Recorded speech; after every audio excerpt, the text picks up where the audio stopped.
ఉన్నాం. వీళ్ళకి దేశమా, మతమా అంటే మతం అంటారు. మతమా, వ్యాపారమా అంటే వ్యాపారమే అంటారండి.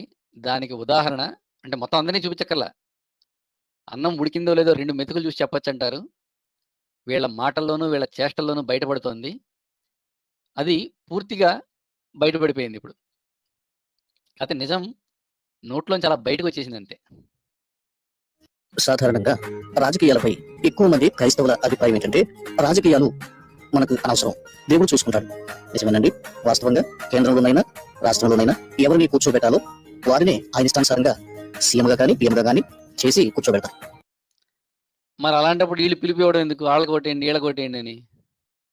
ఆయన ఈడు చూసుకుంటాడుగా. అది కాదండి. ఆ డైలాగ్ చూసారా? ఎక్కువ శాతం క్రైస్తవులకి అసలుకు రాజకీయాలు పడవు. మరి బ్రిటిష్ వాళ్ళు ఏం పీకుదామని వచ్చినారు ఇక్కడికి? నాకు అర్థం కాలే. వాళ్ళు చేసింది డివైడ్ అండ్ రూల్ పాలసీ కాకపోతే, వాళ్ళు చేసిందంతా రాజకీయం కాకపోతే, అబ్బే! వాళ్ళు మనకు స్వతంత్రం ఇచ్చేటప్పుడు రాజకీయమే, ఇచ్చి వెళ్ళిపోయినా కూడా మళ్ళీ ఆంగ్లో ఇండియన్ ఒకడు మళ్ళీ పార్లమెంట్లో ఉండాలని చెప్పి ఎదవ రూల్స్ అన్ని పెట్టిపోయింది ఎవడు? వాళ్ళు చేసిన సేవలు ప్రశంసనీయం. అత్యంత ప్రశంసనీయం. ఒకవేళ రాచరిక ప్రభుత్వం అనుకోండి, ఆయనకి ఇష్టమైన వారిని రాజుగా ఆయన నియమిస్తాడు. ఇది ఇందులో ఎలాంటి అపోహ గాని అపనమ్మకం గాని అక్కర్లేదు. ఆ, ఆ. సృష్టికర్తైనటువంటి ఆయన యేసు ఎట్లాంటి ప్రభు రాజుల్ని కాదండి, ఆయన ఎట్లాంటి రాజుల్ని నియమిస్తాడో చూసినాం లేవయ్యా. ఒక్కడికన్నా మంచి లక్షణాలు ఉన్నాయి వాడు నియమించిన రాజుల్లో. అందరూ పరం బోగ్గాళ్లే. దావీదు మొదలుకొని ఎవడిని ముట్టుకున్నా అంత బోగ్గాడే. సౌలు తీసుకో, దావీదు తీసుకో, ఇంకెవడు సార్ వాడు? మధ్యలో ఒకడు కలపడాలి కదా ఎవడో. సొలొమన్. సొలొమన్. ఎవడిని ముట్టినా పరం బోగ్గాళ్లే. అందరూ హ్యాండ్ ఇచ్చినోళ్ళే మళ్ళీ. అందరూ హ్యాండ్ ఇచ్చినోళ్ళే. ఈడు ఎట్ట చెప్తాడు సార్ నిజంగా సిగ్గు ఎగ్గు అనిపిదా? సృష్టికర్త అయినటువంటి యేసు ప్రభు వారికి ఇష్టమైంది, ఆయనకి ఇష్టమైంది ఈ భూమి మీద జరిగిస్తారు. సృష్టికర్త యేసుక్రీస్తా? యేసు ప్రభా? ఏ పుస్తకం ప్రకారం? వీళ్ళు యెహోవాని నిజంగానే ఎడంకాలతో తన్నేస్తున్నారు సార్. అస్సల. తాలింపులో ఎండుమిరపకాయ కన్నా దారుణంగా ఉంది పరిస్థితి, యెహోవా పరిస్థితి. అయితే కొన్ని సందర్భాల్లో కొన్ని విషయాల్లో మానవుడు తప్పిపోతూ ఉంటాడు. కొన్ని దెబ్బలు అనుభవిస్తూ ఉంటాడు. భక్తి జీవితంలో కూడా భక్తి పనులు కూడా కొన్ని విషయాల్లో తప్పిపోయినప్పుడు వారు దెబ్బలు తిన్నట్లుగా మరి మనకు బైబిల్లో దృష్టాంతాలు కొన్ని కనబడతాయి.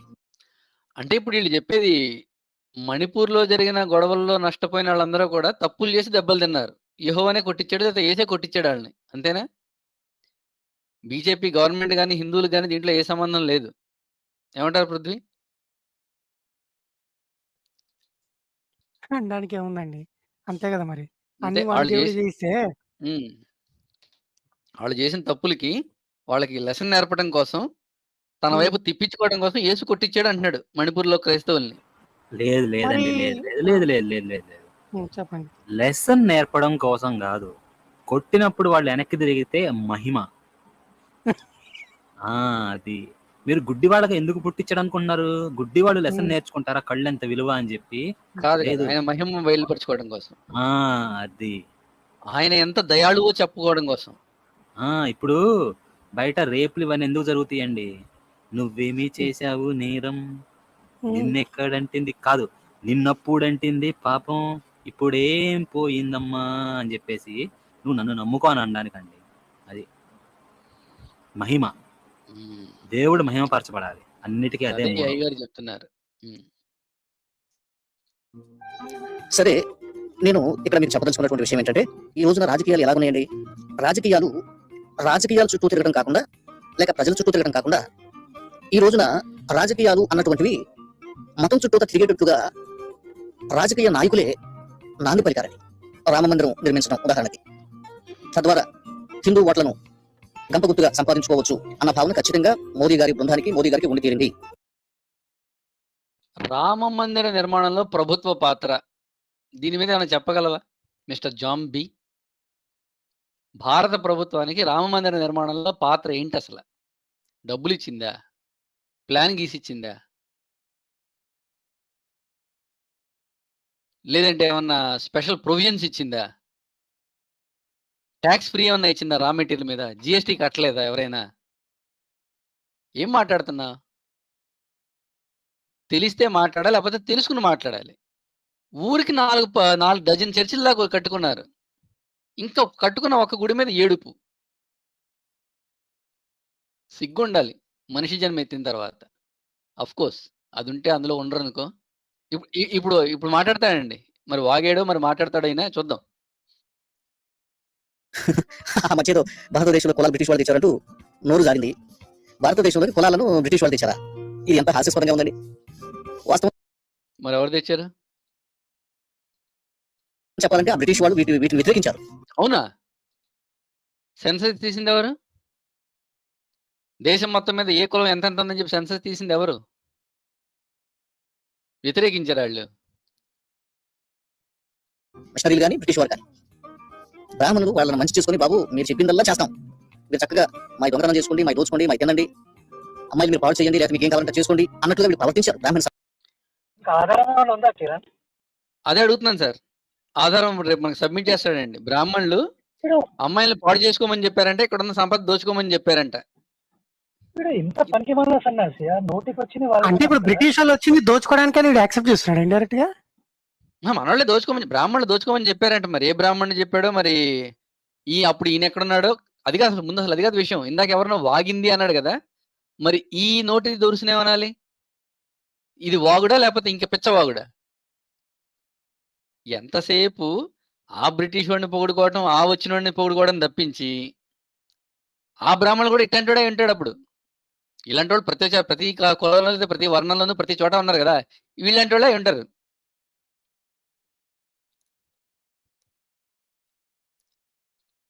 మా గ్రంథం జోలికి, మా మతం జోలికి మాత్రం రావద్దు, మా ఆచారాలు మా సంప్రదాయాలు ఇలాగే కొనసాగనివ్వండి అన్నట్లుగా వీళ్ళు ప్రవర్తించారండి అన్నారు. అయితే బ్రిటిష్ వారు వేరు, మిషనరీస్ వేరు. అవునా? మరి అలాగే శాస్త్రవేత్తలు వేరు, క్రైస్తవులు వేరు కదా. క్రైస్తవులు అంటే మోసం చేసేవాళ్ళు, హింస చేసేవాళ్ళు, కోట్లలో చంపిన వాళ్ళు. మరి శాస్త్రవేత్తలు ఏదో కనిపెడితే మా క్రైస్తవులు కనిపెట్టారని ఎందుకు చెప్పుకుంటావు? దేశాల మీద పడి చంపేసింది, దోచుకుంది ఎవరు? క్రైస్తవులే కదా. శాస్త్రవేత్తలు కాదు. శాస్త్రవేత్తలు వేరు, ఈ క్రైస్తవులు వేరు. క్రైస్తవ మిషనరీస్ వచ్చిన తర్వాత పూర్తిగా వీటిని వ్యతిరేకించి బాల్యకాల వివాహాలను నిషేధించే విషయంలో కానీ, అక్షరాస్యత విషయంలో కానీ. ఏంటి మిషనరీలు వచ్చి అక్షరాస్యత విషయం, బాల్య వివాహాల? మొన్నటి దాకా ఇంగ్లాండ్లో వివాహ వయసు ఎంత ఉందో చూసుకోసారు వెళ్ళి. మొన్నటి వరకు 100 సంవత్సరాల క్రితం వరకు అక్కర్లా, గత 10 సంవత్సరాల క్రితం వరకు వివాహ వయసు ఎంత ఉందో చూసుకో వెళ్ళి. ఇక్కడికి వచ్చి వాగుతారు మళ్ళీ. వైద్య రంగ విషయంలో కానీ అక్షరాస్యత ఏది? మనకున్న విద్యా వ్యవస్థనంతా సర్వనాశనం చేసి వాడిది పెట్టి బానిసలు చేసుకుంటే అది గొప్ప విద్యా వ్యవస్థ. ఇక్కడున్న ఇండస్ట్రీస్ అన్నిటిని నాశనం చేసి మొత్తం ఉన్న రా మెటీరియల్ అంతా అక్కడికి పట్టుకుపోయి మళ్ళీ తీసుకొచ్చి ఇక్కడ మనకి డబుల్ రేట్కి అమ్మి అది గొప్ప వ్యవస్థ. నువ్వు దాన్ని సమర్థిస్తున్నావు. ఇందుకే అనేది దేశద్రోహులను తయారు చేస్తున్నావు నువ్వని. చదువులు చెప్పించే విషయంలో కానీ, దళితులను, పేదలను, ఊరు వెలుపట జీవించే వారిని, అస్పృశ్యతకు గురవుతున్న వారిని హక్కును చేర్చుకొని గుడిలోకి తీసుకువెళ్లి తమతో సమానంగా దేవుని ఆరాధించేలా చేశారు. అవునా? మరి ఆఫ్రికా నుంచి పట్టుకుపోయి మరి కొన్ని కోట్ల మందిని తీసుకెళ్లి బానిసలుగా చూశారు కదా, కనీసం మనిషికి ఇచ్చే విలువ కూడా ఇవ్వలేదు కదా. అక్కడేమైపోయింది ఆ సమానత్వం? వాళ్ళకి సపరేట్ ఎంట్రీ డోర్లు, వాళ్ళకి డిఫరెంట్ ట్రీట్మెంట్ పొరపాటును రానిచ్చిన. ఏది? ఒక్క నిమిషం.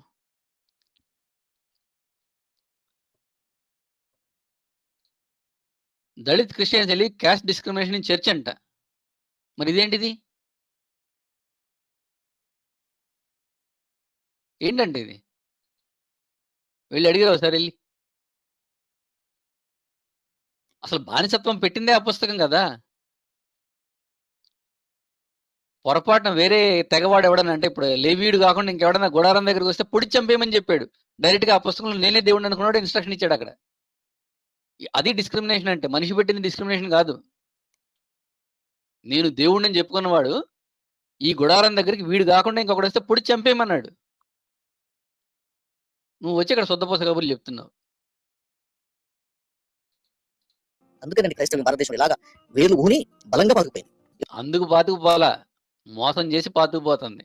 ఇప్పుడిప్పుడే ఆ మోసం బయటపడి మొత్తం ప్రపంచం అంతా తగ్గుతుంది, ఇక్కడ కూడా తగ్గుద్ది. డోంట్ వర్రీ, నువ్వేం కంగారు పడమాక. నువ్వేదో భారతదేశం మొత్తాన్ని బైబిల్ దేశంది చేసేస్తాం, ఇందులో తప్పు లేదంటున్నావు చూడు.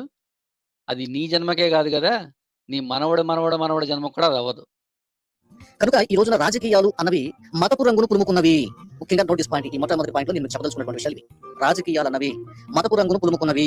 కులపు రంగును పురుముకుంటున్నవి. మతపు రంగు, కులపు రంగు, సరే కులపు రంగు అన్నది ఈ గతంలో కూడా కొంతమేర ఉందండి. మతపు రంగు అన్నది ముఖ్యంగా ఈ 2024లోనే తెచ్చిపెట్టారు. ఇది మర్చిపోకండి. 2024లోనే వచ్చిందా మతపు రంగు? ఇక్కడ చూడు ఎవడో ఏదో అంటున్నాడు ఒకసారి. మొన్న కూడా వినిపించా, మళ్ళీ వినిపిస్తా, డోంట్ వర్రీ. ఒక్క ఆంధ్రప్రదేశ్లో మాత్రమే వైసీపీ కాంగ్రెస్తో చేతులు కలిపాం. గమనించండి, వైసీపీ కాంగ్రెస్ ఇస్తాను రా ఎలక్షన్ల తర్వాత. అన్ని రాష్ట్రాల్లోనూ కాంగ్రెస్ని గెలిపించండి. ఆంధ్రప్రదేశ్లో మాత్రం జగన్ను గెలిపించండి. Because is our Christian man. ఏంటంట వీడెవడో చెప్తున్నాడు ఇక్కడ, క్రైస్తవుడు కాబట్టి వాడిని గెలిపించండి అంటున్నాడు చర్చిలో. కనపడలేదా ఇది? బీజేపీని నేను పూర్తిగా వ్యతిరేకిస్తున్నాను. ఏమండి అందరూ వింటున్నారు కదా? ఖచ్చితంగా కేంద్రంలో ఎందుకు వ్యతిరేకిస్తున్నాడో చెప్తాడండి. బీజేపీని వ్యతిరేకిస్తున్నాను అన్నాడు కదా, ఎందుకు వ్యతిరేకిస్తున్నాడో చెప్తాడు, వినండి. జాగ్రత్తగా కేంద్రంలో ఖచ్చితంగా బీజేపీ పార్టీని మనం ఓడించి తీరాలి. సరే కొన్ని సభ్యులు చెప్తున్నాయండి బీజేపీ మళ్ళీ వస్తుందండి అనుకుందాం, అయినా పర్వాలా మనం పొట్టు పెట్టుకుని ఏం చేయాలి? ప్రభువా నీకు ఇష్టమైతే బీజేపీ పార్టీ మళ్ళా తిరిగి హ్యాట్రిక్ అనేది కొట్టకూడదు, మూడోసారి రాకూడదు. ప్రభువా నీ ప్రజలకు సహాయం చెయ్యి. తప్పేం కాదండి, తప్పేం కాదు. ఇది మనం ఒక విధంగా స్వార్థం కూడా కాదు. ఎందుకంటే ఇప్పటికే క్రైస్తవుల మీద దాడులు జరుగుతున్నటువంటి ప్రపంచ లెక్కలో ప్రపంచ దేశాలలో 11వ స్థానం 8వ స్థానం వచ్చిందండి భారతదేశం. క్రైస్తవుల మీద దాడులు జరుగుతున్న దేశాల లిస్టును తీస్తే మన దేశం ఆయన వచ్చింది 11 అనుకుంటారండి, 11వ స్థానంకి వచ్చింది. మరి మిగతా 10 దేశాల్లో కూడా బీజేపీ ఉందా అడుగుతున్నా. మిగతా 10 దేశాల్లో కూడా బీజేపీ ఉందా?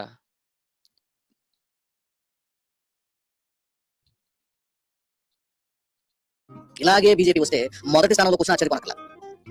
ఏమన్నా నేను ఎప్పుడు చెప్తున్నా, మోడీ గారిని వ్యతిరేకం కాదు, మోడీ గారిని అభిమానిస్తాను, మోడీ గారిని గౌరవిస్తాను. ఇది మనసులో పక్కన పెట్టుకోండి. ఆయన మంచి వ్యక్తి, పెద్దవారు. అట్లాగే ఆయన కూడా క్రిస్టియానిటీ పట్ల మంచి ఆలోచన భావన కలిగి. కిరణ్ గారు యో ఇప్పుడు వీళ్ళ ప్రభువుకి ఇష్టమైతే అంటున్నారు, అంటే ఒకవేళ బీజేపీ గెలిస్తే వీళ్ళ ప్రభువుకి ఈ క్రైస్తవులు యెహోవాకి ఇష్టం లేనట్ట? పూర్తిగా అంటే యెహోవాకి యేసుకి అసలు బీజేపీ అంటే పూర్తి లవ్ కింద లెక్క. బీజేపీ నెగితే ఇప్పుడు పూర్తి లవ్ కిందకి లెక్క. నేను అట్లా అనుకోవట్లేదు, బీజేపీకి పూర్తిగా లవ్ కంటే కూడా వీళ్ళంటే పూర్తి అసహ్యమేమో అన్న డౌట్. దేవుడు ఇక్కడి క్రైస్తవుల్ని valid point. అసహించుకుంటున్నాడు అనాలి. దేవుడు కొత్త వాక్యం భారతీయ రాయాలా? క్రైస్తవులని అసహించుకుంటున్నాడు. అది రాయాలి కొత్తగా. ఉమ్. ఎందుకు అసహించుకుంటున్నాడో చెప్తా ఇప్పుడు, మీరు జాగ్రత్తగానండి. వీళ్ళ దేవుడు వీళ్ళని ఎందుకు అసహించుకుంటాడు ఇప్పుడు నేను ఇతను నోటితోటే వినిపిస్తా. నాకు తెలిసిన దాంట్లో అయితే ఆయన కీలుబొమ్మలు చేసేశారు, బియ్యమని కీలుబొమ్మలు చేసేశారు. పిఎంని కీలుబొమ్మని చేశారా? ఎవరాళ్ళు? ఎవరు సార్ మోదీని కీలుబొమ్మని చేసింది? ఆర్ఎస్ఎస్, బజరంగ దళ్, బీహెచ్పీ వీళ్ళ చేతుల్లో ఆ పెద్ద మనిషి కీలుబొమ్మగా మారిపోయారు. అవునా? వాళ్ళు నెత్తి నోరు మొత్తుకుంటున్నారు మా మాట ఎంటలేదు ఈయనని. అయ్యో అయ్యో, ఏంటి జాంబి కామెడీ చేస్తున్నా? ఇది చాలా విచారకరం.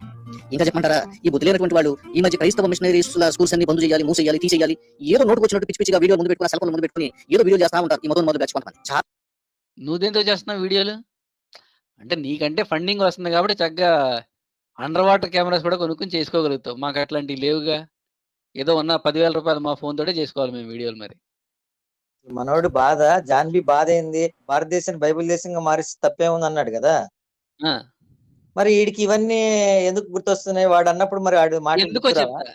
లేదు ఆ, అదే బాబు గారు బయటపడిపోయారు. ఆ, డైరెక్ట్ గా చెప్పేశారు. మరి తెలిసి చెప్పారో తెలియక చెప్పారో తెలియదు కానీ చెప్పేయడం అయితే చెప్పేశారు. విందాం. ఏం చెప్పాడు సార్? కేంద్రానికి సంబంధించి ఎంపీ ఓటును గుర్తుంచుకోండి. అక్కడ ఏ వ్యక్తి ఎవరు ముఖం తెలిసి ఏం చూడకండి. హస్తం గుర్తు కనపడితే ఓటేసేయండి అంతే. బో చెయ్యి గుర్తు కనపడితే చాలు ఓటేయండి. ఆడెవడనేది మీరు ఆలోచించదు. ఆడు ఎంత ఎదవైనా, దగులు బాజీ అయినా, పింజారీ అయినా, ఏదైనా సరే చెయ్యి గుర్తు కనపడితే వాడికి ఓటేయండి. నువ్వు అయినా మేరీ అయినా కూడా వేసేయాలి. ఎందుకు వినిపిస్తా, వెయిట్. అర్థమైందా? సో దేవుడు గెలిపిస్తాడా? ఆయన చేసుకుంటే గెలిపించడా? కామెంట్ రాయండి. అది ఆయన చెప్తున్నాడు. మనుషులందరూ సర్వేలను నేను చూపిస్తాను. మోదీ మోదీ మోదీ జిందాబాద్, మోదీ జిందాబాద్ అంటున్నాయి. మనం తినాలి, మనుషులు యేసయ్య జిందాబాద్, సృష్టికర్త జిందాబాద్, యేసు రక్తమే జయం. ఇది నా వల్ల కాదు దేవుడోయ్, పైన ఎవడో ఉన్నాడు రోయ్, నా తరపు నేనేమి చేయలేను రోయ్, వాడు చేయమంటే నేను చేస్తాను అని చెప్పినాడు సృష్టికర్త అంట, సర్వశక్తి మంత్రుడు అంటే. ఏం చేయాలి సార్ వీళ్ళని? నాది ఏమీ లేదు. బాగా పిచ్చెక్కింది కిరణ్ గారు. నేను ఎప్పుడు వస్తానో నాకే తెలీదు, 2వ రాకడా 20వ రాకడా నాకే తెలీదు, పైవాడు ఇష్టం అని చెప్పి మొత్తుకుంటే. కాదు కిరణ్ గారు, చివర్లో విన్నారా ఏసు రక్తమే చేయమంటే వీడు గెలవడం, కాంగ్రెస్ గెలవడం వస్తే ఏసుని ఇంకోసారి వేసేయడానికి కూడా రెడీ అయ్యాడు. బ్రహ్మాండంగా చూస్తా ఉండండి మీరు. ఎందుకో కూడా చెప్తాడు. మీరేం వర్రీ కావద్దు. నేను రా నీ ఏసయ్యను రా అంటే రారా నా బట్ట అని చెప్పి జుట్టు పట్టుకొని ఈడ్చి పట్టుమని ఒక ఏటేసి చూసారా ఏసు రక్తం చేయండి కాంగ్రెస్ గెలుస్తుంది అనేటట్టున్నాడు వీడు. ఆయన ఏ చేయదలుచుకుంటే చేస్తారు. ఒకవేళ మోదీనే దేవుడు కూర్చోబెట్టి అనుకుందాం, ఐ మీన్ గెలిచాడు అనుకుందాం, మోదీ గెలిచాడు, అప్పుడు కూడా మనం ఏమంటాం, ఓకే ఇది దేవుని ఇష్టం, మనం సరెండర్ అవుతాం, ఐ మీన్ విధేయులుగా ఉన్నాం ప్రభుత్వానికి. మనం ఏ ప్రభుత్వం వచ్చినా సరే మనం ఖచ్చితంగా విధేయత చూపాలని మనకు బైబిల్ నేర్పింది. పరిపాలకులకు మనం లోబడి జీవించాలి, అధికారులు మనం ప్రేమించాలి. అర్థమైందా? ఏమి కాకూడదండి అబ్బాయి, బైబిల్ అదే చెప్పింది కదా. మనకు దేవుడి నిర్ణయంలో ఏ రాజున్నా వీళ్ళు భలే చెప్తారండి నిజంగా. మరి గిల్లితే గిల్లించుకోవాలన్నప్పుడు పృథ్వీ ఒకసారి అది ఆ వీడియో పెట్టండి మీది. 5,000 మంది రోడ్డెక్కారు కదా. ఓ అదా, ఒక సెకండ్ ఉండండి సార్. అందుకని వీళ్ళు కొండ గొర్రెలనే సార్. మోడీ గెలిస్తే అంటే దేవుడి చిత్తం అనుకుంటాడంట. మరి కాంగ్రెస్ ఓడిపోతే ఏమనుకుంటావు? దేవుని చిత్తమే. దేవుడి చిత్తమే. మరి ఓటేయమని నువ్వెందుకు చెప్తున్నావు అసలు? అదే దేవుడి చిత్తమే. కాంగ్రెస్ ఎందుకు ఓడిపోతుందో తెలుసా? కాంగ్రెస్ మేనిఫెస్టోలో భయంకరమైన రూల్ ఒకటి ఉంది, యెహోవాకు అస్సలు అసహ్యమైనది. ఏందో ఏంటి సార్? చూపిస్తా, వినిపిస్తా, వెయిట్. కాదు సార్, వీళ్ళకి కాదండి. ఇప్పుడు హిందువులు ఉన్నారనుకోండి సార్, గెలిచినా ఓడిపోయినా ఒకే రకంగా స్పందిస్తారు. భగవద్గీతలో దుఃఖేష్ అనుద్విగ్న మనాహ సుఖేషు విగత స్పృహ వీతరాగ భయక్రోధ స్థితధీరి మునివృచ్యతే అని అన్నారు. దుఃఖం వచ్చినప్పుడు దుఃఖించిన వాడు, సంతోషం వచ్చినప్పుడు గంతు లేకుండా వాడు స్టేబుల్ గా ఉన్న వాడిని స్థితప్రజ్ఞుడు అని అంటారని మనకి ఉంది. ఉంది. వీళ్ళకి ఎక్కడుంది? ఇలా దేవుడికి లేదు. తేడా కొడితే తేడా కొడితే సత్త చింపేసి గోనె పట్టా కట్టేసుకోవడం, బూడిద వేసేసుకోవడం, పొల కబో దిబ్బమని ఆడడమే. జుట్టు వీకోవడం, నేను పాపిని నేను అదేంటి అంటరాని వాడిని, అస్పృశ్యుడిని అనుకుంటే గుండె కొండ పెంకు తీసుకుని స్కిన్ గోకేసుకోవడమే. అప్లై చేయండి కాపర్ గారు సరే. ఏం సార్ వీడు జాన్వి గారు, ఏంటి సార్ బుర్రందా సార్ వీడికి అసలు? వాళ్ళకి ఏం కావాలో క్లియర్ గా చెప్పేస్తాడండి. ఒక్కసారి బిజినెస్ ఎక్స్పాన్షన్ చేయాలి.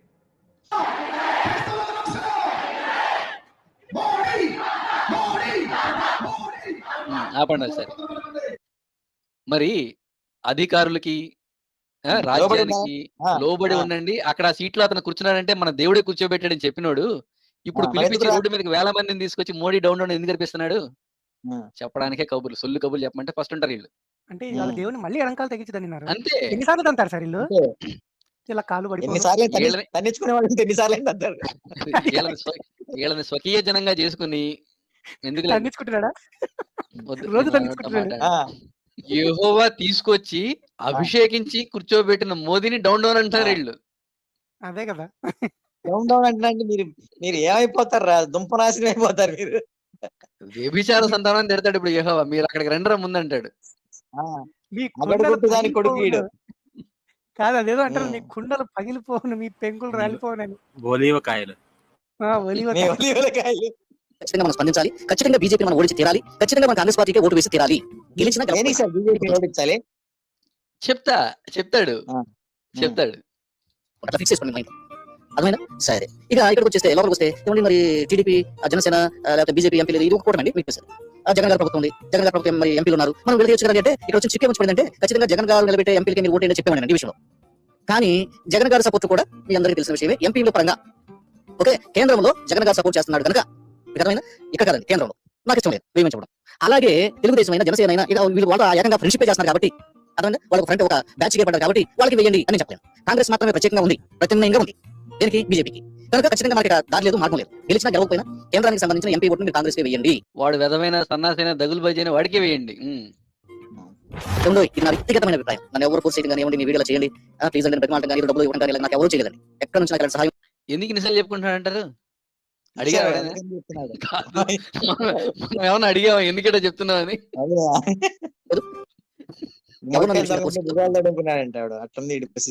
నేను నా వ్యక్తిగతమైన అభిప్రాయాన్ని మీరు తేవాలని ఆశపడతాను. ఆల్రెడీ మన సోదరుడు విజయ్ కుమార్ తన అభిప్రాయాన్ని ఎప్పుడో 15 రోజుల క్రితం తెలియజేసినట్టు ఉన్నాడు. ఎన్నికల విషయం మనం ఓటు ఎవరికి వేయాలి, ఓటు ఎవరికి వేద్దాం. ఎన్నికలు దగ్గరపడుతున్న వేళ క్రైస్తవులుగా మనం ఒక మంచి నిర్ణయంతో ముందుకు సాగాలన్న సదుద్దేశంతో రాజ్యాంగం మనకి ఇచ్చిన హక్కును వినియోగించుకునే క్రమంలో భారతీయ క్రైస్తవులుగా మనం కూడా ఓటు హక్కును వినియోగించుకోవాలి. కాబట్టి మనం వేసే ఓటు మన దేశ భవిష్యత్తును నిర్దేశించేది కాబట్టి మన ఓటు హక్కు ఖచ్చితంగా దేశ భవిష్యత్తును నిర్దేశిస్తుంది. కాబట్టి ఈ రోజు మీ చేత కొన్ని సంగతులను ఆలోచింపచేయాలని ఆశపడుతున్నాను. ఇదేంటండి విజయ్ కుమార్ గారు వాకింగ్ చెప్పకుండా ఎలాంటి ఆలోచన ఏంటండి, ఇలాంటి వీడియోస్ ఏంటంటే మీరు అనుకోవద్దు. ఖచ్చితంగా మనం అందరం ఓటు వేయాల్సిందే. ఓటు వేయడం అనేది మీ వ్యక్తిగత నిర్ణయమైనా ఆ ఓటు ఎవరికి వేస్తారో ఆలోచించి వేస్తేనే మన దేశ భవిష్యత్తు బాగుంటుంది అన్న ఆలోచనతో మీ ముందు నిలబడ్డారు తప్ప ఏ రాజకీయ పార్టీతో నేను మీకు మొక్కలేదు, ఏ రాజకీయ పక్షంగా నిలబడలేదు. కేవలం ఈ దేశ పౌరులుగా మనం ఓటు హక్కును వినియోగించుకోవాలి. ఇది ఖచ్చితంగా ప్రతి ఒక్కరు చేయాల్సిందే. క్రైస్తవులుగా మనం ఇలాంటి విషయాలు మాట్లాడుకోకూడదు అని అనుకోవడానికి లేదు. ఎందుకంటే 5 ఏళ్ల ఒకసారి వచ్చే ఈ ఎన్నికల వేళ మన ఓటు హక్కును ఈ సమయంలో సరిగా వినియోగించుకుంటే అది నిష్ప్రయోజనం అవ్వదు. దేశ భవిష్యత్తును 5 ఏళ్ల పరిపాలన చేసే వారు ఎవరైతే ఉన్నారో వాళ్ళ ద్వారా ఈ దేశ భవిష్యత్తు చక్కగా నిర్దేశించబడుతుంది. కాబట్టి క్రైస్తవులుగా ఈ విషయంలో మనం ముఖ్య పాత్ర పోషించాల్సిన అవసరం ఉందని ఈ విధంగా ఒక ఆలోచనను మీలో పుట్టించాలని అనుకుంటున్నాం. భారతదేశంలో గద్దెలెక్కిన గత 10 ఏళ్లుగా పరిపాలిస్తున్న బీజేపీ ప్రభుత్వం ఇప్పుడు 3వ కూడా ఎన్నికల బరిలో బలంగా నిలబడబోతుందని బీజేపీ నాయకులంతా ధీమాతో ఉన్నారు. ఎందుకు ఆ ధీమాతో ఉన్నారో నాకైతే తెలియదు కానీ ముఖ్యంగా ఈ దేశంలో మనం క్రైస్తవం కనుక ముందుగా క్రైస్తవం గురించి ఆలోచిద్దాం. ఈ 10 ఏళ్లలో బీజేపీ ప్రభుత్వం గద్దెలెక్కినప్పటి నుండి భారతదేశ వ్యాప్తంగా క్రైస్తవం మీద ఎన్ని దాడులు జరిగాయో మీకు చెప్పవీలపడదు. లెక్కలేనన్ని దాడులు. దేశ భవిష్యత్తు ఓటర్ చేతులు ఉంది. అందున క్రైస్తవుల యొక్క ఓటులో కూడా దేశ భవిష్యత్తు నిక్షిప్తమైన సంగతి. క్రైస్తవులు ఓటు ఎవరికి వేయాలి, ఎవడో శివశక్తి వాళ్ళు కూడా రిలీజ్ చేశారు ఈ మధ్య రీసెంట్ గా. హిందువులారా మీరందరూ కూడా ఖచ్చితంగా బీజేపీకి ఓటేయండి, ఓహో ఓటేయండి ఓహో అంటూ కనుక వాయించాడండి. ఎవరు మన కరుణాకర్ వీడియో చూడలేదా? పెద్దగా మీరు చూడాలి, నాకు తెలుసు. మనం పెద్దగా చూడాల్సిన అవసరం లేదు. కరుణాకర్ పెట్టే వీడియోలు ఎందుకు చూడాలి? అవసరంగా వ్యూస్ పెంచుకుంటే డబ్బులు కనుకుందా అంటారా? అది కాదండి, ఈడు చూసాడు ప్రతిదీ. వీడు చూసి తర్వాత వాళ్ళని చూడొద్దంటున్నాడు. అమ్మో ఈడు కామెడీ అసలు ఏం జరుగుతుందో చెప్తున్నాడు. ఈడు మొత్తం చూసాడు, చూసి కూడా మనకి ఎందుకు చూడడం అవసరమా అని ఎందుకు చెప్తాడు తిక్కనాకుడుకు. చూసిన తర్వాత అర్థమైంది వీడికి చూడకూడదని. మరి ఇంత ట్యూబ్లైట్ గడా కరుణాకర్ వీడియో చూడటం రైటా రాంగా, చూడటం బెటరా, చూడకుండా ఉండటం బెటరా? కామెంట్ రాయండి, ఓకేనా? రైట్. పడుకుంటే కరుణాకర్, లేస్తే కరుణాకర్, తింటే కరుణాకర్, ముద్ర నిద్ర పట్టట్లా. సార్ మొన్న మన ప్రవీణ్ ఉన్నాడు కదా సార్, ఎక్స్ క్రిస్టియన్ ప్రవీణ్. మనోడు తిరుపతి దగ్గర, చిత్తూరు దగ్గర, తిరుపతి దగ్గర గ్రామంలో ఒక క్రిస్టియన్ పాస్టర్ వాళ్ళ ఇంట్లోకి వెళ్ళి వాళ్ళ అమ్మాయికి వాళ్ళ వైఫ్ కే స్వార్థ చెప్పి వాళ్ళని హిందూ మతం మార్చాడు సార్. మనోడికి అది పిసుక్కుంటున్నాడు సార్ జాంబిగాడు, డైజెస్ట్ అవ్వట్లా. అట్ట చెప్పారు సార్. అసలు కాదు, ముళ్ళుతోటి తీయాలని సామెత ఉంది. అవును, అది నిజంగా మనం సువార్త అని చెప్పి కాదండి, 80% మంది నిజంగా సువార్త అని చెప్పి ఒక్కసారి దిగితే ఊళ్ళలోకి చచ్చిపోతారేమో ఇల్లు. ఇప్పుడు మాత్రం 2024 ఎన్నికలు చాలా కీలకమైనవి. మీరు మాత్రం ఖచ్చితంగా బీజేపీకే ఓటేయండి. ఆయన కొండ బదలు చెప్పేశారు. అందుకని నాకు కడుపు మండిపోయి బీజేపీకి మాత్రం మీరు ఓటేయొద్దు అని నేను కొండ బదలు మీకు చెప్పేస్తున్నాను. అది చెప్పు, తప్పేముంది? మీ అభిప్రాయం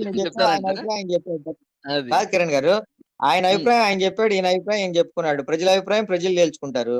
తప్పేముంది ఇందులో? ఏమీ లేదండి, తప్పు కాదు. అసలు ఎందుకు ఏమంటాడు చెప్తాడండి, ఎందుకు వేయొద్దంటాడు మొత్తం చాలా క్లియర్ గా చెప్తాడు. ఇప్పుడు జాగ్రత్తగా వినండి మీరు. నమస్కారం అండి, జై శ్రీరామ. 10 ఏళ్ల క్రితం కూడా ఇదే కోత కూసారు వీళ్ళు.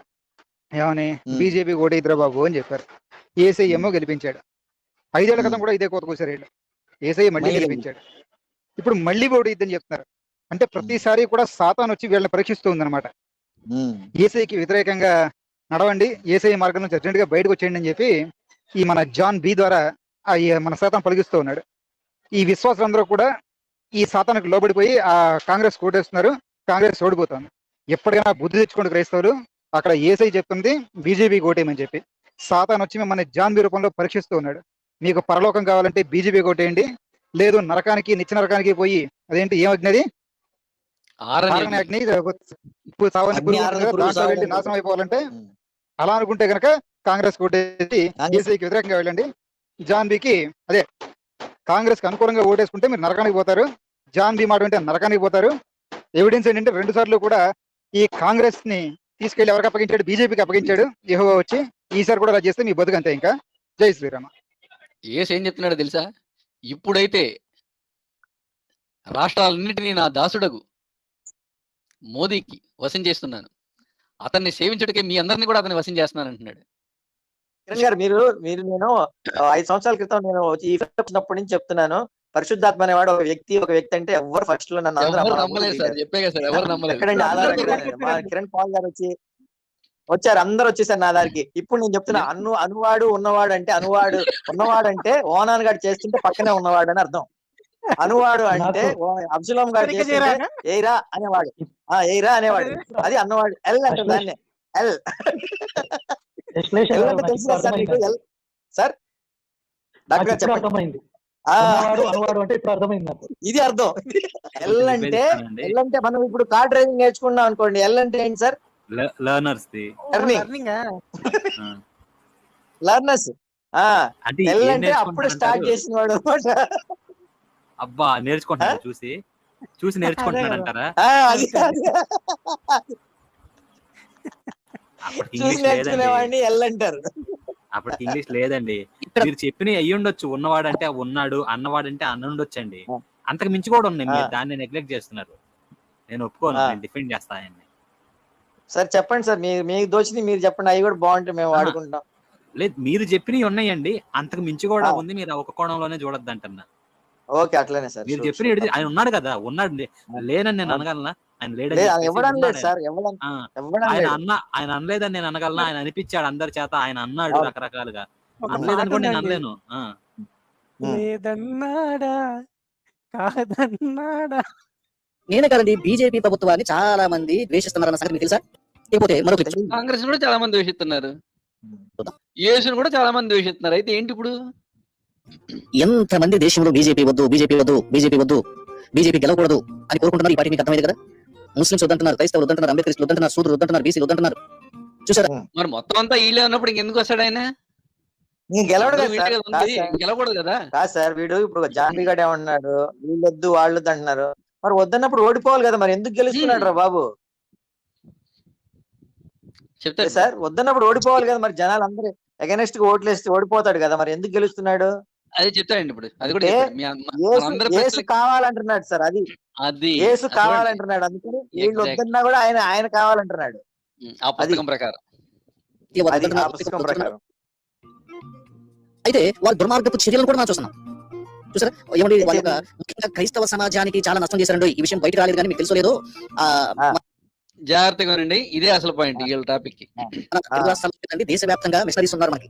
ఈ మిషనరీస్ అనేటువంటి ఇక్కడ ఉండి ఫారిన్ తో కాంటాక్ట్ లో ఉండి ఫారినర్స్ పిలిపించుకుంటూ బైబిల్ కాలేజీలు కట్టుకుంటూ, లేకపోతే స్కూల్స్ అరేంజ్ చేస్తూ, లేకపోతే హాస్పిటల్స్ రన్ చేస్తూ, చర్చిలు కడుతూ, చర్చిలో సేవకులకు హెల్ప్ చేస్తూ, ఇలాగ మిషనరీగా జీవిస్తున్నటువంటి భారతీయులకు ప్రతి నెల ఏమండి లేదా అప్పుడప్పుడు లక్షల్లో కోట్లలో కొంత డబ్బు వస్తా ఉంటుందండి.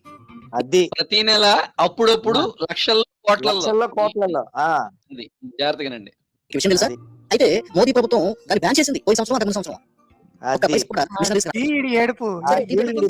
అర్థమైందా? వీడి బాధ అది. వీడి బాధ ఏంటంటే టాపిక్ పాయింట్ కూడా అదే. ఇదే. చాలా గొప్ప మాట మాట్లాడతాడండి. ఇంకా అయిపోలా దాని గురించి. ఒకసారి మళ్ళీ వెనక్కి పెడతాను, జాగ్రత్తగా వినండి. దాన్ని బ్యాన్ చేసింది. పోయిన సంవత్సరం అంతకు ముందు సేవకులకు హెల్ప్ చేస్తూ ఇలాగ మిషనరీగా జీవిస్తున్నటువంటి భారతీయులకు ప్రతి నెల ఏమండి లేదా అప్పుడప్పుడు లక్షల్లో కోట్లలో కొంత డబ్బు వస్తా ఉంటుందండి. మీకు విషయం తెలుసా? అయితే మోదీ ప్రభుత్వం దాన్ని బ్యాన్ చేసింది. పోయిన సంవత్సరం అంతకు ముందు సంవత్సరం ఒక్క పైసా కూడా మిషనరీస్ రావట్లా. సరే, దీంట్లో ఏంటంటే వ్యక్తిగతంగా ఈ విషయం తీసుకోబాకండి. వ్యక్తిగతంగా సర్లేని పాస్ గారు వాళ్ళు సరిగ్గా నమ్మకంగా వాడలేదు, వాళ్ళు లగ్జరీగా బతకడానికి, ఇంటి మీద కట్టుకోవడానికి, కారులు మేడల మిద్దులు విమానాలు తిరగడానికి వాళ్ళు ఇచ్చిపోతున్నారు కానీ పేరు చెప్పుకొని ఇది మన వ్యక్తిగత విషయం పక్కన పెడతాం. కానీ ఎంతో కొంత క్రైస్తవం చేస్తున్నారు కదా, కాలేజీలు కడుతున్నారు కదా, బైబిల్ స్కూల్స్ పెడుతున్నారు కదా, సేవకులు హెల్ప్ చేస్తున్నారు కదా, మీటింగ్స్ పెడుతున్నారు కదా. అయితే వాళ్ళు కుట్రపూరితంగా ఎఫ్ఆర్సీఐ అంటారు దీన్ని, ఆ వచ్చేటువంటి మనీని బ్రేక్ చేసింది మోదీ ప్రభుత్వం. కొంతమేరైనా వారు మనకి సాయపడతారు కదా, క్రైస్తవాన్ని సాయపడుతున్నారు కదా. సరే, ముప్పావుల తిన్నా పావులవంతైనా క్రైస్తవానికి ఉపయోగం కదా. ముప్పావుల తిన్నా పావులైనా క్రైస్తవానికి ఉపయోగపడుతుంది కదా. వచ్చే కోటిలో 75% మనం పాస్టర్లు తినేసినా కనీసం పావు శాతం క్రైస్తవులకు ఉపయోగపడుతుందిగా. అది మత మార్పు చేయడానికి ఉపయోగిస్తున్నారు. ఇది మోదీ ఆపేశాడు కాబట్టి మోదీ రాకూడదు. నా ముప్పావులా ఆగిపోయింది. అది కాంగ్రెస్ వెధవైనా సరే, కాంగ్రెస్ యెహోవాకు విరుద్ధంగా ఉన్నా సరే, కాంగ్రెస్ యేసుకు విరుద్ధంగా ఉన్నా సరే, ఏది స్వలింగ సంపర్కుల వివాహాన్ని యేసు యెహోవా వ్యతిరేకించినా సరే, కాంగ్రెస్ అది దాని మేనిఫెస్టోలో పెట్టినా సరే, మాకు అనవసరం, నాకు ముప్పావులా కావాలి. కానీ యేసు గే కదా సార్, కాదు సార్, యేసు గే కదా, అందుకే ఊరేసి ఉంటారు, మన సిలువేసి ఉంటారు. నాకు తెలియదు అది. యెహోవా అయితే క్లియర్గా చెప్పాడండి. యేసుని అయితే రేప్ చేశారు సార్, రోమన్ సైనికులు అయితే రేప్ చేశారు. యేసు గే, మిస్టీరియస్ సెక్స్ కల్ట్ అని అంటారు సార్ వీళ్ళని, యూదుల్ని. గే సెక్స్ కల్ట్. యెహోవా క్లియర్ ఇన్స్ట్రక్షన్స్ ఉన్నాయి, కొత్త నిబంధనలో కూడా ఉంది, ఇలాంటి వాళ్ళు దేవుని రాజ్యానికి వారసులు కాలేరు అని చెప్పి. అయినా సరే దాన్ని సమర్థిస్తూ మేనిఫెస్టోలో పెట్టిన వాడికి ఓటేయమని చెప్పి ఒక పాస్టర్ పిలిపిస్తున్నాడంటే యెహోవాని ఎడంకలతో తన్నట్టే కాదా? అదే కదండి సార్, మొదటి నుంచి మొత్తుకుంటారు వీళ్ళు ఎడంకాలతో. సాతాను కూడా ఓటేయమంటున్నాడు ఈ సర్ప సంతానం. ముప్పావుల కోసం, ముప్పావుల కోసం నీ బతుకు జడత్తు, సిగ్గులేదురా నీ బతుక్కి. ఇతనే కాదు, మొత్తం పాస్టర్లు అందరూ కూడా కాంగ్రెస్ కే ఓటేయమని చెప్పి చర్చిలో చెప్తున్నారు. ఏది వాళ్ళకొచ్చే ముప్పావలా కోసం, పావలానేమో జనాల మీద ఖర్చు పెడతారంట మతం కోసం. అయినా సరే యెహోవాకి ఎగెనిస్ట్ గా ఓటేయమంటున్నారు. వీళ్ళకి కావాల్సింది డబ్బులు, వ్యాపారం తప్పించి మతం, వేరేది ఏమీ యేసు లేదు. వీళ్ళకి తెలుసు వాళ్ళు ఎవరు లేరని. Correct sir, correct sir. లేకపోతే ఇంత ధైర్యంగా చెప్తాడా? మరి ముప్పావలా తింటే తిన్నారు, పావలా ఖర్చు పెడుతున్నారుగా మీకు అంటున్నాడు. అంటే గొర్రెల యొక్క మనస్తత్వం చూడండి అసలు వాళ్ళు కనీసం దీన్ని గుర్తించలేరు అనమాట వాళ్ళు. అంత ధైర్యంగా చెప్పాడంటే. సిగ్గులే జాంబీ గాని చెప్పు తీసుకొని కొట్టాలి సార్ నిజంగా. అరే గొర్రెనా మనం పుత్రులారా. చేయం సార్. ఏసే కొడతాడండి ఇప్పుడు. ఏసో యెహోవా ఇద్దరు కొడతారు. వాళ్ళు నిజంగా ఉండుంటే గనక. నేనైతే ఉత్తరే చెప్పట్లేదు సార్. ఇదిగోండి ఇక్కడ ఉంది. కనిపిస్తున్న స్క్రీన్ మీద ఇంక పెద్దది చేయాలి సార్. చేస్తానండి. ఇది కాంగ్రెస్ మేనిఫెస్టో. హాత్ బదిలేగా హాలాత్ Nyay Patra Lok Sabha elections 2024 Indian National Congress అన్నాడు కదా. వీళ్ళ మేనిఫెస్టో నాకు తెలిసి భారతదేశంలో ఎవడు కూడా వాళ్ళ మేనిఫెస్టోలో ఈ పాయింట్ పెట్టి ఉండరు. అయ్యో ఏది 9వ పేజీలో senior citizens, persons with disabilities and LGBTQIA. Okay, దీంట్లో after wide consultation Congress will bring a law. మేము కన్సల్ట్ చేస్తాం అండ్ ఒక చట్టాన్ని తీసుకొస్తాం. ఏది? స్వలింగ సంపర్కాల మధ్య సంబంధాలని రికగ్నైజ్ చేయడం అనేది. కాదు సార్, ఇప్పుడు స్వలింగ సంపర్కం తప్పని బైబిల్ ఎక్కడ ఉంది అది కూడా ఒకసారి చూపించండి. చూపిస్తాను సార్, భలేవాళ్లే. మరి స్వలింగ సంపర్కం తప్పు అయితే యేసుగాడు యోహాన్ తోటి చేసింది స్వలింగ సంపర్కమే కదా సార్. అంటే డైరెక్ట్ గా మాట్లాడదు కాబట్టి మనకు తెలియదు. మీరు అంటా ఉంటారు అసలు ఇప్పుడు అన్ని కాదు. మరి ఆ తోటలో పరిగెత్తింది యోహాన్ యేసే కదా సార్ ఇద్దరు. మరి అది ఇంకా యెహోవా యేసు ఇద్దరు చూసుకోవాలి సార్. మనకు తెలియదు దాని గురించి. వాళ్ళిద్దరు పర్సనల్ మ్యాటర్స్ అయ్యి. నేను ఫస్ట్ నుంచి చెప్తున్నాను సార్, యెహోవాకి వ్యభిచారం అన్న గే సెక్స్ అన్న ఇష్టం సార్. అందుకనే అంటే చెప్పడానికే నీతులు అంటారా? అంతే, చెప్పడానికి నీతులు. లేదా ధర్మశాస్త్రంలో ఎవరి నుంచో కాపీ కొట్టుకుని ఉండాలి వాళ్ళ రూల్స్ అన్ని. అదన్నా ఉండాలి. ఇక్కడ కూడా 9 వచ్చినాయి, అక్కడ 9, ఇక్కడ 9. చదవండి. ఇది ఫేమస్ లేండి. అన్యాయస్తులు దేవుని రాజ్యమునకు వారసులు కానేరని మీకు తెలియదా? మోసపోకుడి. జారులైనను, విగ్రహారాధికులైనను, వ్యభిచారులైనను, ఆడంగితనము గలవారైనను, పురుష సంయోగులైనను, దొంగలైనను, లోభులైనను, త్రాగుబోతులైనను, దూషకులైనను, దోచుకొని వారైనను దేవుని రాజ్యమునకు వారసులు కానేరరు. అయితే యేసు కూడా కాడు కదా సార్, మరి తాగుబోతు కదా యేసు. ఆయన తినుచు త్రాగుచు వచ్చాడండి, ఆయన కూడా కాడు. మరి ఆయన కూడా కాడు. ఏముంది, అయిపోయిందిగా. ఇంకా ఏం సార్ వీళ్ళు గాడిదలను లేపుకొచ్చాడు కదండి ఆయన. దొంగ కూడా ఆయన అన్నాడు దొంగలా వస్తాడని చెప్పేసి. మనుష్య కుమారుడు ఎలా వస్తాడండి? దొంగలాగా వస్తాడు. మరి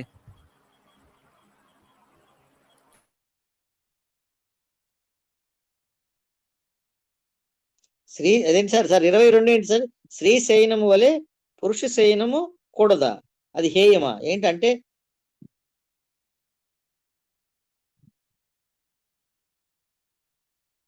ఇంగ్లీష్ పెట్టండి ఒక్కసారి నాకు. Do not lie with a man as one lies with a woman. మగాడికి సార్ చెప్తున్నాడు. దానికి దీనికి సంబంధం లేదు తెలుగు ట్రాన్స్లేషన్ కి దీనికి.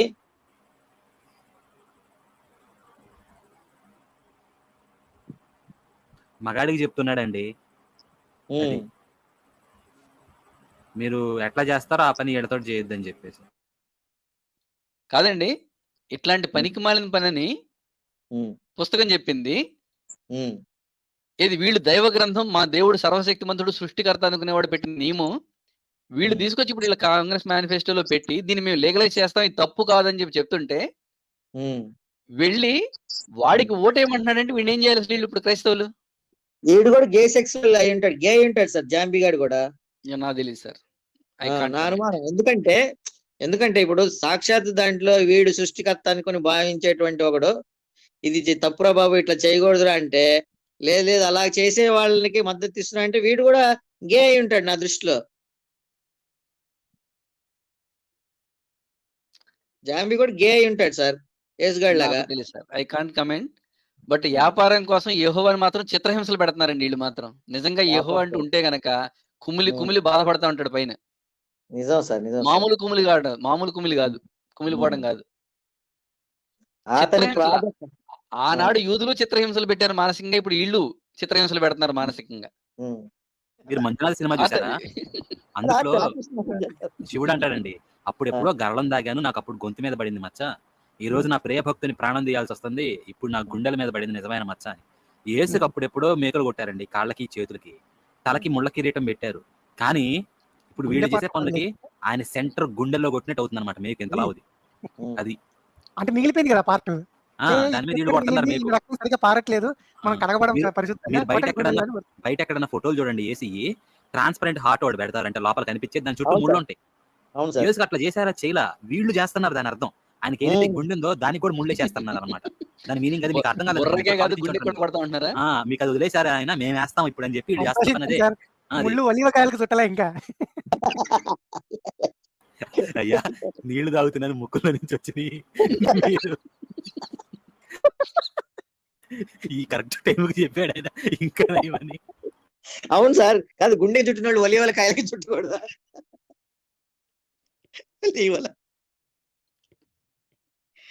అంటే వాళ్ళకి మన అదృష్టం సార్, మనకు ఒక వెసులుబాటు దొరికింది బాగా. వేగం ఛానల్ అసలు ఏం మాట్లాడలేమని కానీ బైబిల్ భాష మనకు ఆయుధంగా దొరికింది సార్. ఇప్పుడు కాదు అదేంటి తిమిరం ఏంటి, ఇసుక నుంచి కూడా నూనె తీయొచ్చు అనే పద్యం ఉంటుంది కదా, ఇసుక నుండి తైలం. అలాగే వ్యాగన్ లో నుంచి కూడా మీరు గన్ తీస్తున్నారు, వ్యాగన్ కే గన్ పెడుతున్నారంటే మీరు మన పాటని ప్రభు గుర్తించాడు అనమాట. అయ్యో వీళ్ళు నా జనాలు ఇబ్బంది పడుతున్నారు, వీళ్ళకి నేను ఒక మార్గం చూపిస్తా అని చెప్పి బైబిల్ నుంచే తీసి చూపించాడు మార్గం. వ్యాగన్ మీదే గన్ పెట్టారంటే మీరు మామూలు కాదు. అదే స్తోత్రం స్తోత్రం. హల్లెలూయా హల్లెలూయా. కానీ కిరణ్ గారు ఈ సంఘటన తెలుసు మీరు, మోదీ ప్రభుత్వం వచ్చిన తర్వాత అలాంటి డబ్బులు రాకుండా బ్రేక్ చేసింది అన్నకి కామెంట్ రాయండి. నేను అడుగుతున్న ప్రజలకు జవాబు చెప్పండి. అంటే మరి ప్రజలు స్పందన నాకు తెలియదు కదా, ప్రజలు కూడా మాకు ముప్పావులు ఆపేశాడు కాబట్టి మోడీ కోటేది అంటున్నాడు. నీచ బతుకురా బాబు, జాంబీగా వెళ్ళి అదే కదా ట్రూత్ అండి, అదే నిజం కదా. వాళ్ళు క్లియర్ గా చెప్పారండి డాక్టర్ గారు, ఆ చట్టంలో డాక్టర్ గారు ఇది యాన్యువల్ ప్రతి సంవత్సరం వాళ్ళు లెక్కలు పెట్టాలి, బయట పెట్టాలి, ఎంత వచ్చినాయి, ఎంత ఖర్చు పెట్టారు, దేనికి ఖర్చు పెట్టారు అనేది. వాళ్ళు సంవత్సరాల తరబడి ఇవ్వాల, అందుకని ఆపేశారు అలాంటి వాళ్ళందరికీ. ఈ మతం ఆ మతం కాదండి, ఏ ఆర్గనైజేషన్ మతంతో సంబంధం లేని వాటికి కూడా ఆపేశారు. అది వీళ్ళకి దెబ్బ పడింది. ఇంకో 5-6 ఎన్జిఓస్ రీసెంట్ గా బ్యాన్ అయ్యాయి. కంటిన్యూస్ ప్రాసెస్ అది.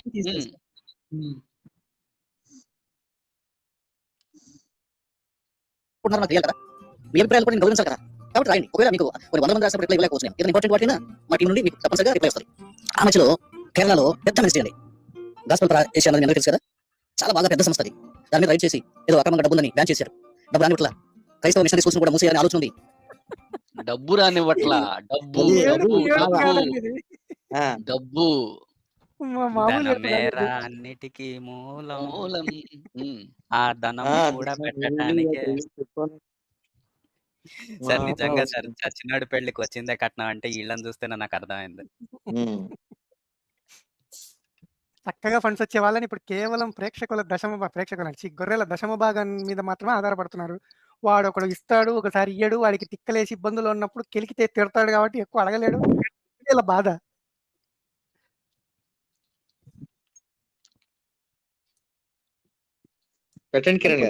అయిపోయేసేయండి ఇంకా కొంచెం 23 నిమిషాలు భరించినామా వీడిని. ఈసారి గెలిస్తే రాజ్యాంగ స్థానంలో మనోధర్మ శాస్త్రాన్ని పెట్టాలి అన్న ఆలోచన ఉంది కొంతమందికి. అవునా అవునా కాదు సార్, వీళ్ళే లేనిపోయిన ఐడియాలన్నీ ఇస్తుంటారు సార్ మనకి.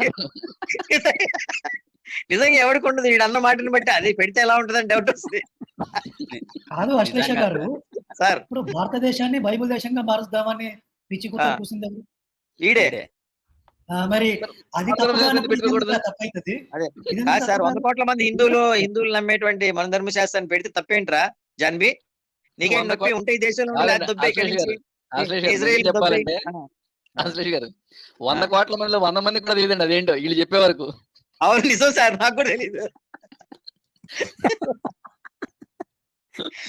అసలు ఎవరికి తెలియదు సార్, నేనైతే ఇప్పటి వరకు కూడా చదవలేదు, అది మన ధర్మశాస్త్రం చదవాల. అక్కడక్కడ ఆడియోలు వీడియోలు విని నేను ఇది ఉందా అని తెలుసుకోవడం తప్పించి నేనైతే చదవలేదు ఇప్పటి వరకు. ఏ మన ధర్మశాస్త్రం అయినా మా షాప్ లో ఉన్నాయి, మన ధర్మశాస్త్రాలు చాలా ఉన్నాయి మా షాప్ లో, కానీ నేను చదవలే ఇప్పుడు. ఆ యెహోవా మోషేకి ఇచ్చిన దానికన్నా చాలా గొప్పదేనండి ఏదైనా కానీ. అవును సార్, అదైతే కరెక్ట్ సార్.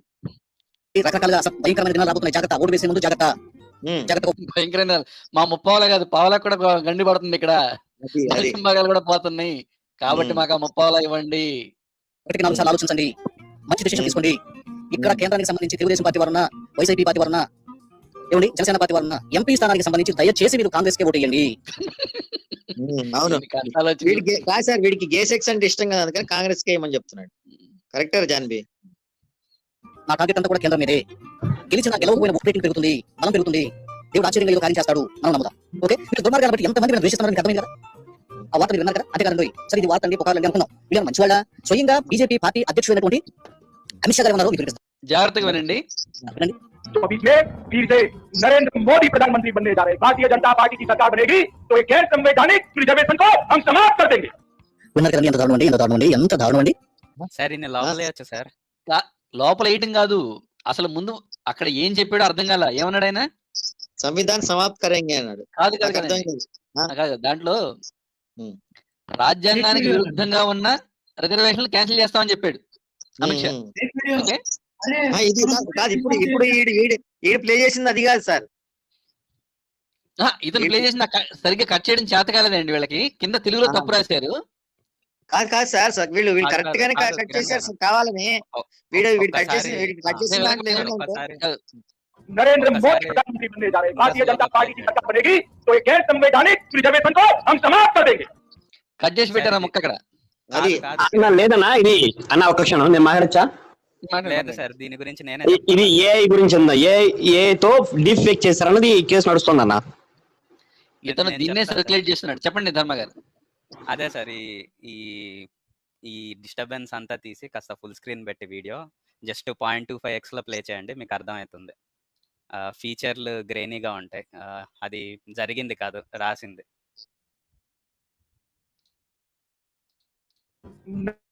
మీరు చూస్తే స్లోగా ప్లే చేస్తే नरेंद्र मोदी प्रधानमंत्री बनने जा रहे हैं। भारतीय जनता पार्टी की सरकार बनेगी तो एक गैर संवैधानिक रिजर्वेशन को हम समाप्त कर देंगे। విన్నారు కదండి, ఎంత దారుణం అండి, ఎంత దారుణం అండి, ఎంత దారుణం అండి. మరలా కనుక ఈ బీజేపీ పార్టీ కనుక రూలింగ్ చేస్తే, రూల్లోకి వస్తే, అధికారంలోకి వస్తే, పరిపాలన ప్రారంభిస్తే రిజర్వేషన్ అనేటువంటిది లేకుండా పూర్తిగా తీసేస్తాం. స్వయంగా పార్టీ అధ్యక్షుడే ఈ కామెంట్ చేశారండి. ఎంత గౌరవం అండి. వీడికి తెలుగు రాదు, రిజర్వేషన్ పద్ధతి. హిందీ రాదు కిరణ్, తెలుగు రాదు, హిందీ రాదు, ఏ భాష రాదు. గైర్ అదే చెప్పబోతున్నాను సార్ నేను. గైర్ సంవిధానిక అన్నారు ఆయన. రాజ్యాంగానికి విరుద్ధంగా ఉన్న రిజర్వేషన్ తీసేస్తాము, తీసి ఎస్సీ ఎస్టీలకి మళ్ళీ బ్యాక్ ఇస్తామని చెప్పాడు ఆయన. అందులో కరెక్ట్ కిరణ్ గారు. ఈయన మీద పోలీస్ కేసు బుక్ చేసి ఈయన కూడా లోపలికి తోయాలండి. అవును సార్. అరే ఒక ప్రచారం చేయొచ్చు, ఆ అమిత్ షా గారి ఫేక్ వీడియోని వీడియో క్రియేట్ చేసినట్టు మనం ప్రచారం చేద్దాం, ఈయన కూడా పట్టుకెళ్తారు. కాదు సార్, అసలు ముందు చెప్పండి చెప్పండి. ఏం లేదు సార్, ఇంతకు ముందు రష్మికాది ఒక వీడియో వచ్చింది చూడండి. అవును, ఇది కూడా అలాంటి డీప్ ఫేక్ అన్నమాట. మీరు కొంచెం నీట్ గా అబ్జర్వ్ చేస్తే ఆ వేళ్ల కదలికల్లో మిస్ అవుతాయి అనమాట. మీరు చెయ్యి పైనుంచి కింద పెట్టేటప్పుడు మీకు మనిషి అయితే ప్రతి ఫ్రేమ్ కిందకు వస్తుంది, 2-3 ఫ్రేమ్లు మిస్ అవుతాయి మధ్యలో. మధ్యలో ఆ వేలు సడన్ గా మాయమైపోయి ప్రత్యక్షం అయినట్టు వస్తుంది అనమాట. ఎందుకంటే కంప్యూటర్ రాయలేదు అంత నీట్ గా ప్రస్తుతానికైతే. సరే, మా లాంటి వాళ్ళని రాయటానికే ట్రై చేస్తున్నాం అనుకోండి, అది వేరే విషయం. కానీ డాక్టర్ గారు, మీరు ప్రచారం చేసినా అది నమ్మరు అనిపిస్తుందండి. వీడిని పట్టుకొని వీడు నేను అది అలా చేయలేదు అని సాగదీసేలోపు నాకు అర్థమైపోతుంది. వీడికి ఎడిటింగ్ స్కిల్స్ నిల్లు, వీడి వల్ల కాదని చెప్పి పక్కన చేస్తారు. ఆయన హిందీ రాదండి అని చెప్పుకుంటాడు పాపం. మనలాంటి వాళ్ళ కోసం మొత్తం అంతా ఈ వీడియోలో మాత్రం నాకు హిందీ రాదని చెప్పుకోవచ్చు, కానీ ఆ మాట గంట సేపు చెప్పకూడదు కదా. కానీ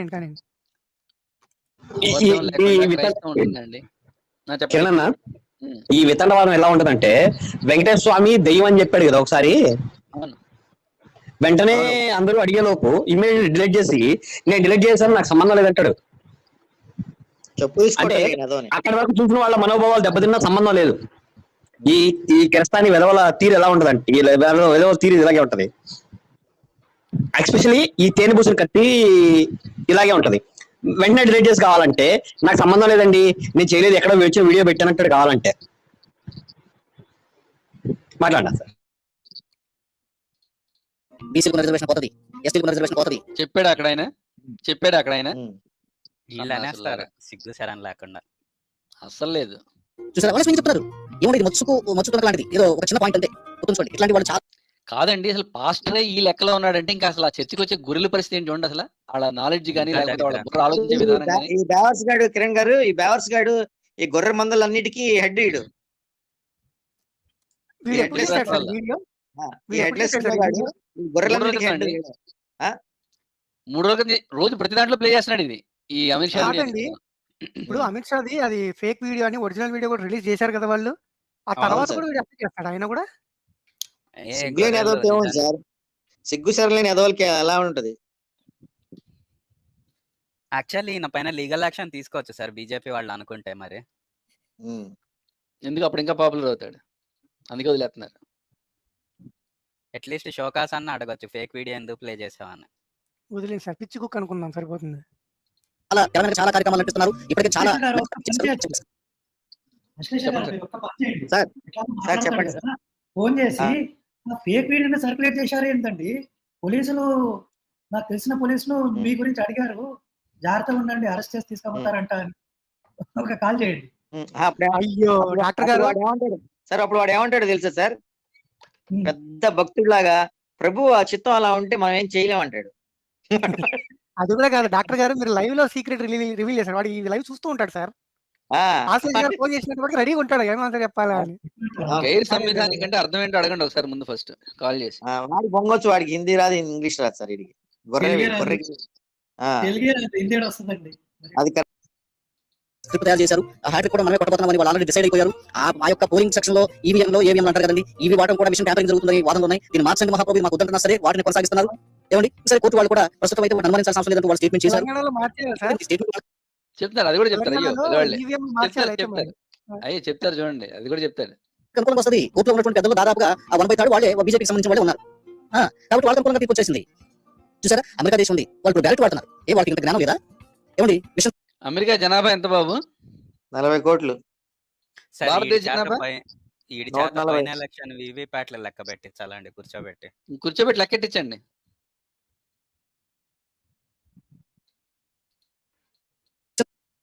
వాడుకోవాలన్నటువంటి ఈ టెక్నాలజీ వాళ్ళకి తెలియదా?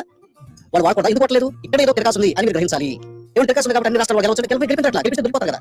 వాళ్ళకి అవసరమైన చోట్ల అవసరమైనంత కొంత మేరనే వాళ్ళకి ఓటు పట్టేట్టుగా ఒక మాట సార్ కిరణ్ గారు, ఇప్పుడు సుప్రీంకోర్టు జడ్జిమెంట్ ఇచ్చింది సార్, కానీ తర్వాత కూడా వీళ్ళు మాట్లాడుతారంటే వీళ్ళు తప్పని మెచ్చుకోవచ్చు సార్. సుప్రీంకోర్టు ఎస్పెషల్లీ ఈవీఎం పైన 100% ఐఎమ్ సాటిస్ఫైడ్ జడ్జిమెంట్ ఇచ్చింది సార్, కానీ వీళ్ళు దాని మీద బ్లేమ్ చేస్తున్నారంటే సుప్రీంకోర్టు జడ్జిమెంట్ ని బ్లేమ్ చేస్తున్నారు సార్ వీళ్ళు. వీళ్లతో మీరు అలా అడగకూడదు చక్రి గారు. ఈవీఎంలను సైతం కంట్రోల్ చేయలేకపోతున్న యేసు, అది యేసుకు మహిమలు లేవు. ఏసే మోదీ కావాలని అడుగుతుంటే వీళ్ళెవరు ఆపడానికి? అది అర్థం కావట్లే వీళ్ళకి. భారతదేశానికి ప్రధానమంత్రిగా మోదీ ఉండాలని చెప్పి యేసు కోరుకుంటున్నాడు. ఆ మొక్కలకి ఎన్నిసార్లు చెప్తున్నా అర్థం కావట్లా. లేదు సాతానికి ఓటేయమంటున్నాడు. అంతేకాదు కిరణ్, అసలు ఈ పాస్టర్లకు ఫండ్స్ రావద్దని కూడా యేసు కోరుకుంటున్నాడు. మీరు స్క్రీన్ షేర్ ఇవ్వండి, రీసెంట్ గా ఏవేవి బ్యాన్ అయ్యాయో పెట్టాను.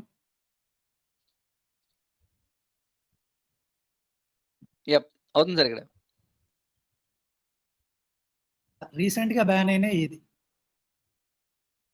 FCRA, ఫారెన్ ఫండింగ్ రావు.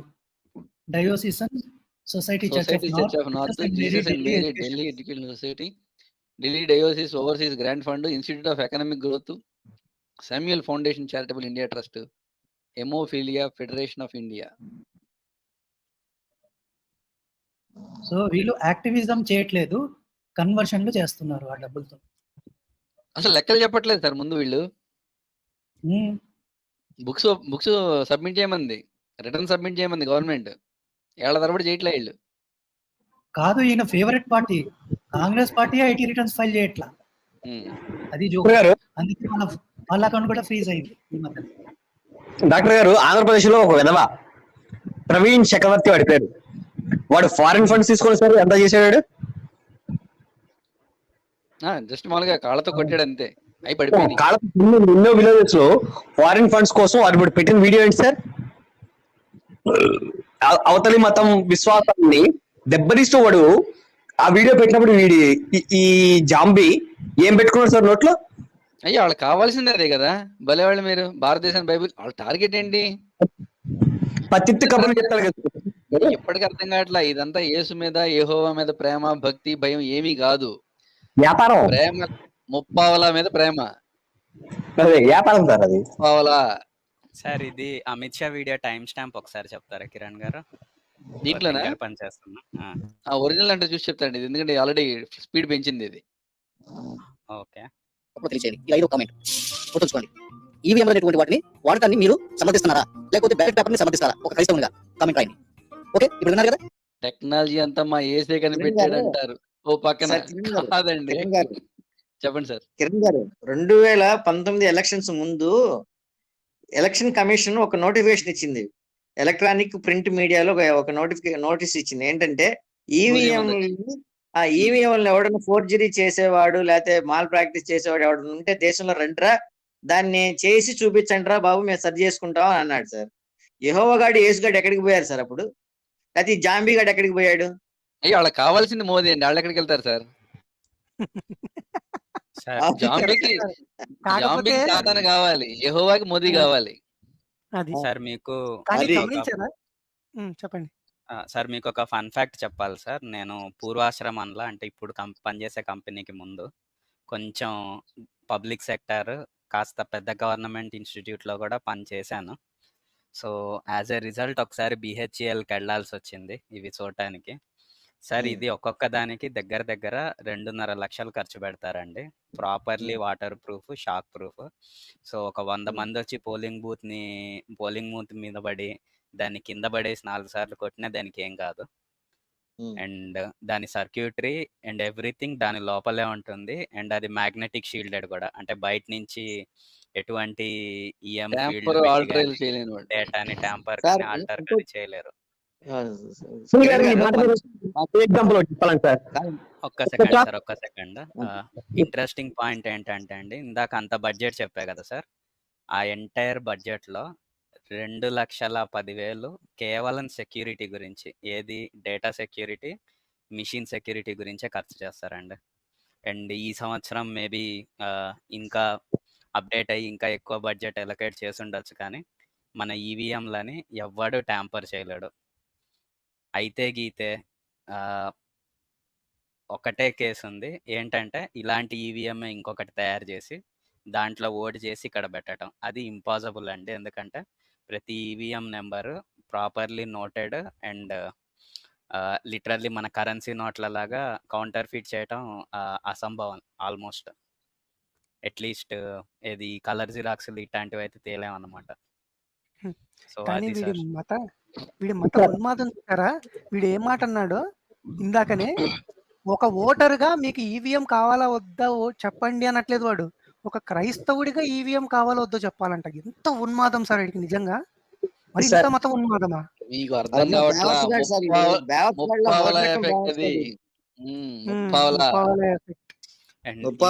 రావట్లేదు కదా, గిజగిజ తన్నుకుంటున్నాడు. కిరణ్ గారు ఇంకొక 2 విషయాలు చెప్పాలి సార్. యాక్చువల్గా నేను అక్కడికి వెళ్ళినప్పుడు దీని అంటే అది డిజైన్ కి సంబంధించింది, అంటే సిస్టమ్ డిజైన్స్ వీటికి సంబంధించింది అనమాట. సో ఆ రోజు నేనేం అడిగానంటే వాళ్ళని, ఇదంతా ఎందుకండి, ఆధార్ డేటాబేస్ ఉంది కదా, ఓటర్ ఐడి ఆధార్ లింక్ ఉంది కదా, ప్రాబబ్లీ పోలింగ్ బూత్లు మీరు ఎక్కడన్నా పెట్టేయచ్చు కదండి. జస్ట్ మీరు థంబ్ ఇంప్రెషన్ పెడతారు, మీ రిజిస్టర్డ్ కాన్స్టిట్యుయెన్సీలో బ్యాలెట్ పేపర్ అక్కడ స్క్రీన్ పైన కనిపిస్తుంది, మీరు క్లిక్ చేస్తే మీ ఓట్ అయిపోతుంది.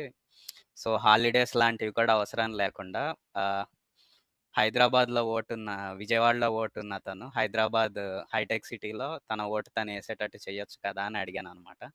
సో దానికి మనోళ్ళు చెప్పిన రీజన్ ఏంటి అంటే, అది చేయొచ్చు ప్రొవైడెడ్ అందరూ నీలాంటి వాళ్ళే ఉంటాయి మన దేశంలో.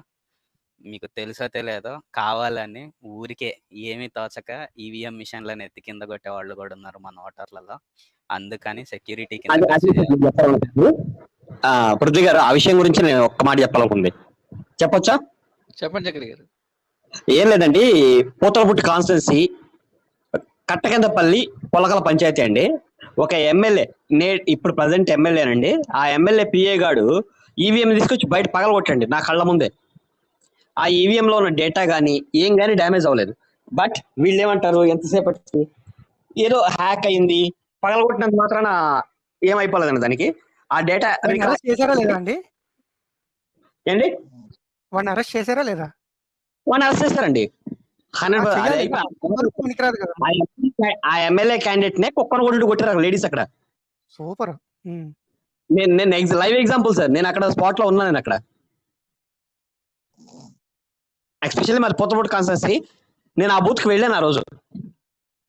కుక్కను కొట్టారు, బట్ ఆ ఈవీఎం కి అయితే ఏం కాలే. ఈవీఎం తీసుకొచ్చి బయట పగలగొట్టాడు. ఆ డేటా రికవర్ అయింది, అతనే గెలిచాడు తర్వాత ప్రజెంట్ ఎమ్మెల్యే క్యాండిడేట్. ప్రమాణ స్వీకారంలో అమ్మన బూతులు మాట్లాడిన క్యాండిడేట్ అండి ఎంఎస్ బాబు పేరు, మీరు కావాలంటే చెక్ చేసుకోవచ్చు. ఆ ప్రమాణ స్వీకారాన్ని ఇప్పుడు చెక్ చేసుకున్న ప్రమాణ స్వీకారంలో అమ్మన బూతులు మాట్లాడాడు అతను. ఏ లాంగ్వేజ్ మాట్లాడాడు ప్రపంచంలో గెలిచింది వాడే.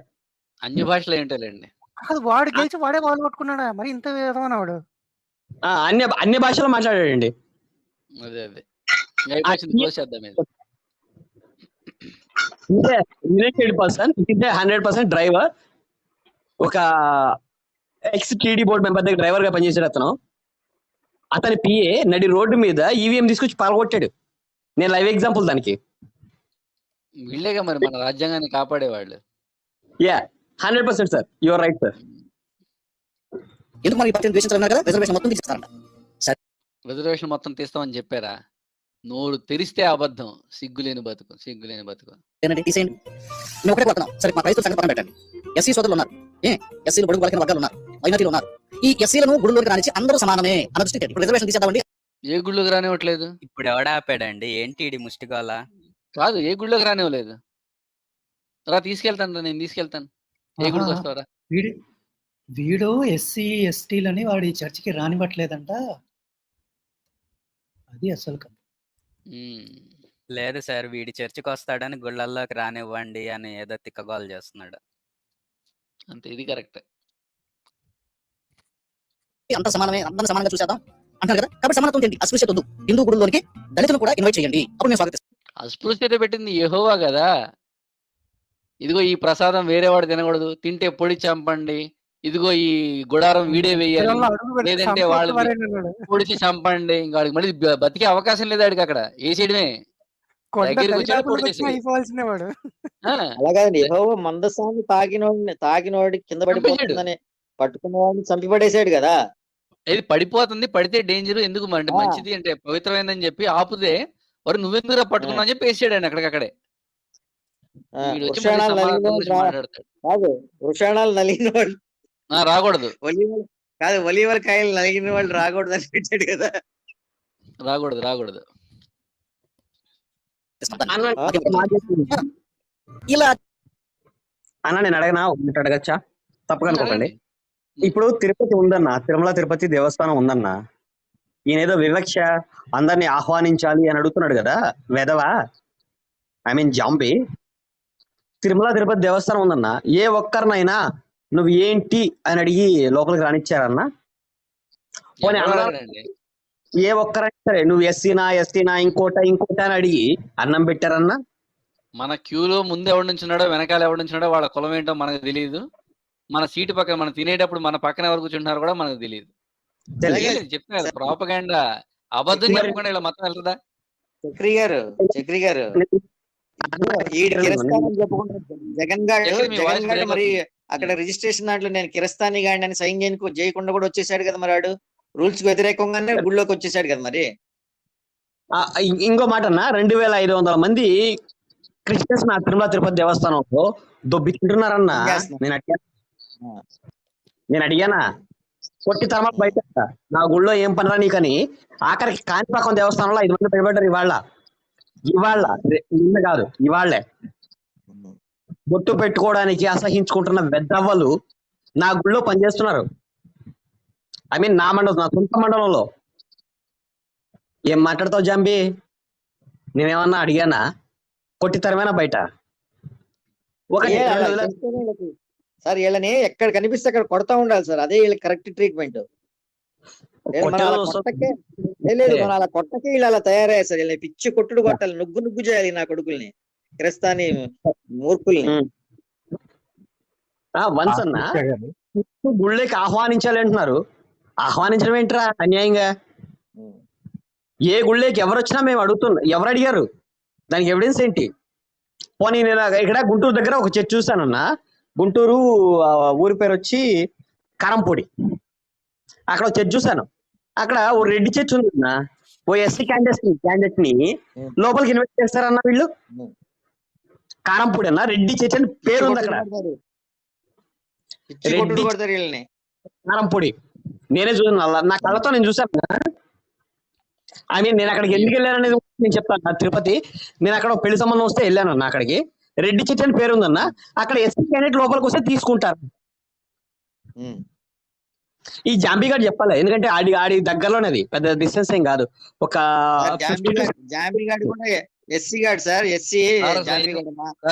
అవన్నీ కాదండి. మన దగ్గర ఏ రూల్ పెట్టినా అది మనుషులు వాళ్ళ సమాజం కోసం ఆ సమాజంలో ఆ కాలంలో పెట్టుకున్నారు. ఈ పుస్తకంలో చంపేయమని చెప్పాడు దేవుడు. యెహోవాడే పెడతాడు ఇక్కడ, చంపేయమని చెప్పాడు, చంపేశాడు కూడా. వీడొచ్చి మనల్ని వివక్ష గురించి మాట్లాడేవాడి సిగ్గులేకపోతున్నాం. కాకపోతే మనం వీళ్ళకి సమాధానం చెప్పడం ఏంటి? వెళ్ళి యెహోవాని అడగమనండి. అయ్యో ఎందుకు పాపం పడిపోతుంటే పట్టున్నాడు కదా, ఎందుకు అలా చంపేశారని చెప్పి క్వశ్చన్ చేయమనండి. అది 2వ రాజుల్లో కదా సార్? ఎక్కడ అది దాని రిఫరెన్స్? 2వ రాజుల్లో 1వ రాజుల్లోనండి? ఓ చూపించమంటారా? ఒకసారి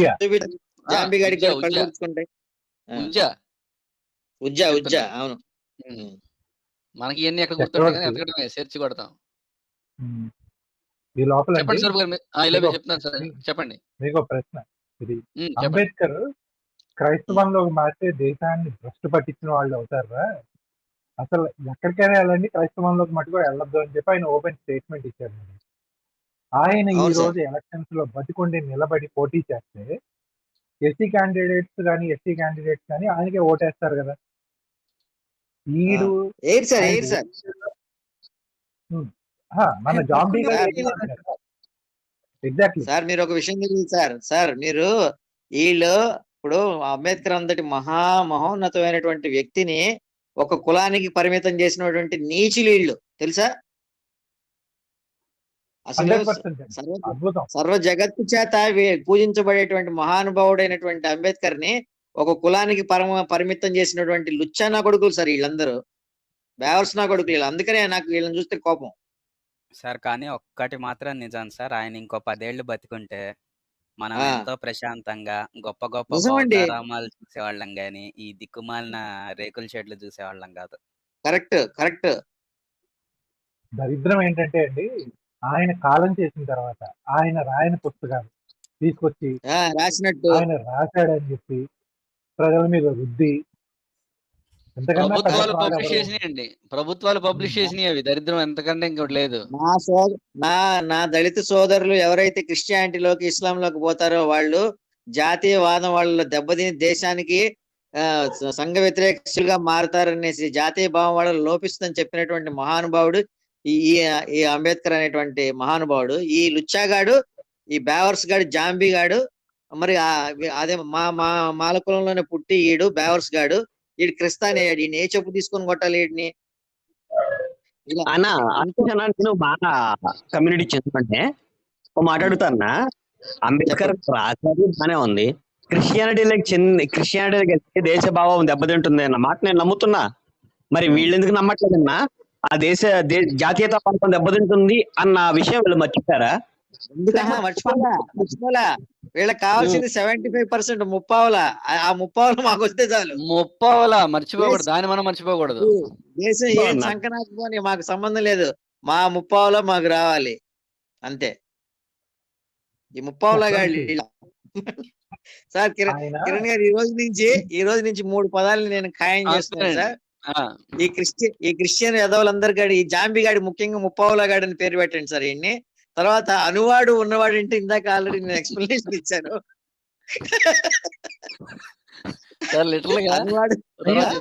గారు ఇంకో న్యూస్ వచ్చింది, మరి ఇది నిజమా అబద్ధమా తెలీదు. యెహోవా ఈ రాయ్ బరేలీ అంటారు కదా, ప్రజల హృదయాలన్నీ కఠినపరిచాడండి. కఠినపరిచి రాహుల్ గాంధీ గో బ్యాక్ అని అందరు అరుస్తున్నారు అక్కడ. రాహుల్ గాంధీ వీడియో పెట్టాను, కావాలంటే అది కూడా ప్లే చేయొచ్చు మనం. యూదుల రాజా నిన్ను అని చెప్పి పరిచినట్టు యూదులు సొంత ప్రదేశంలో, వీళ్ళు సొంత ప్రదేశంలో యువరాజుని పక్కకు పొమ్మన్నారా? వీడియో ఉంది చూడండి. పెద్ద సమస్య వచ్చిందండి. ఇదేనా?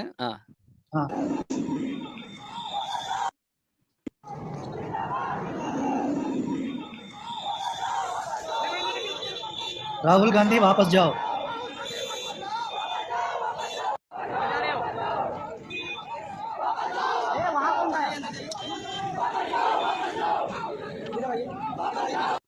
ఇక్కడ పాట పాడొచ్చండి అశ్లేష్ గారు. కిరణ్ నేను ఒక మాట అడగచ్చా? రాయబరేలీ ఈజ్ ఒక్క నిమిషం అశ్లేష్ గారు ఉన్నారా? చెప్పండి సార్. ఇక్కడ పాట పాడాలి మీరు. ఏ పాట సార్? నీ గూడు చెదిరింది, నీ గుండె పగిలింది.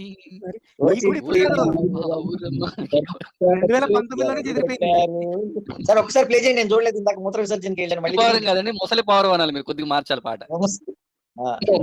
ఆనందం ఉందంటే సార్, నాకు ఎంత ఆనందం ఉందంటే ఈ దొంగ వేషాలని జనాలు గ్రహించారు సార్, అది నాకు ఆనందం. లేకపోతే ఇప్పుడు రాయబరేలి వీడికి ఈ కాంగ్రెస్ ని పెంచి పోషించినారు సార్ ఆ ప్రజలు. వదిలిపెట్టేసి ఆస్థానం లాంటిది వదిలిపెట్టేసి ముండా అక్కడికి వెళ్తాడా, వాయనాడికి వెళ్తాడా? పైగా ఈసారి ఎలక్షన్ లో వాడికి వాయనాడులో కూడా డౌట్ ఉంది. ఎందుకు? అక్కడ సిపిఎం క్యాండిడేట్ గట్టిగా ఉన్నాడు. పైగా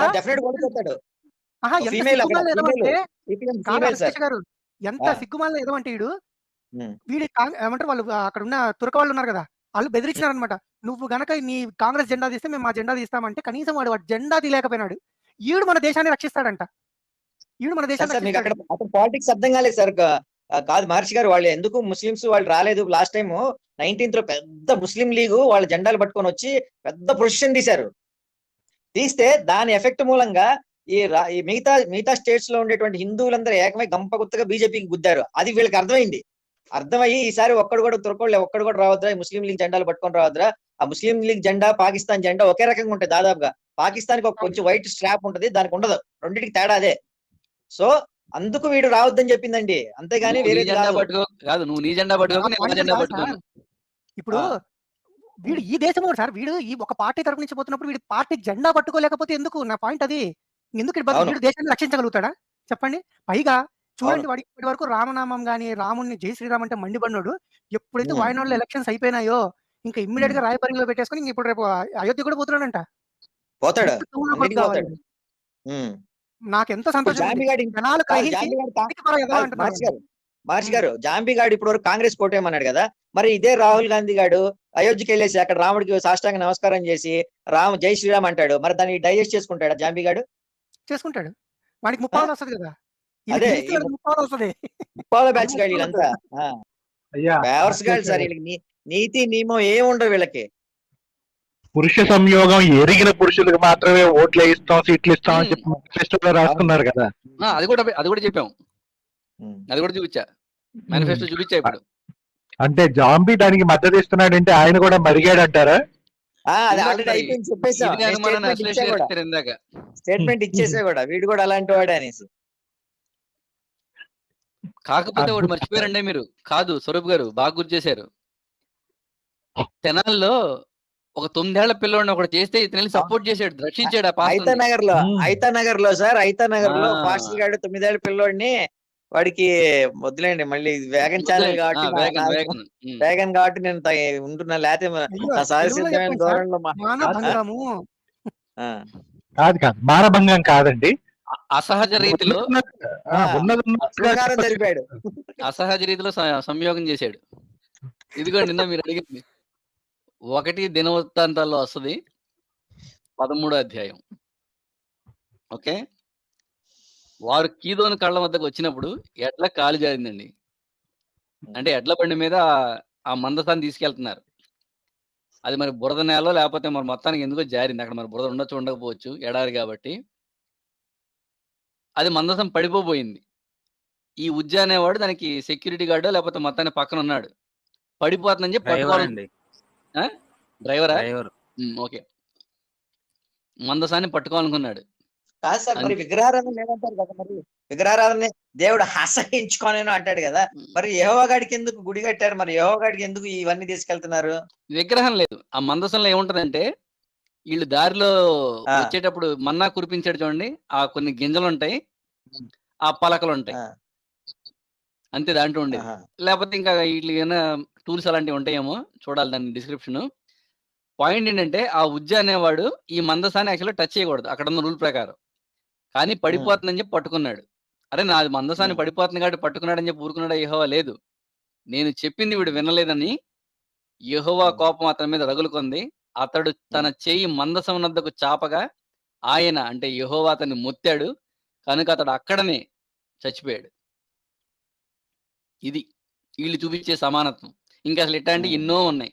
ఇదిగోండి ఒకటి. మందిరం. ఇజ్రాయేలు కాపాడవలసిన పరిశుద్ధ స్థలాన్ని వారే కాపాడాలి.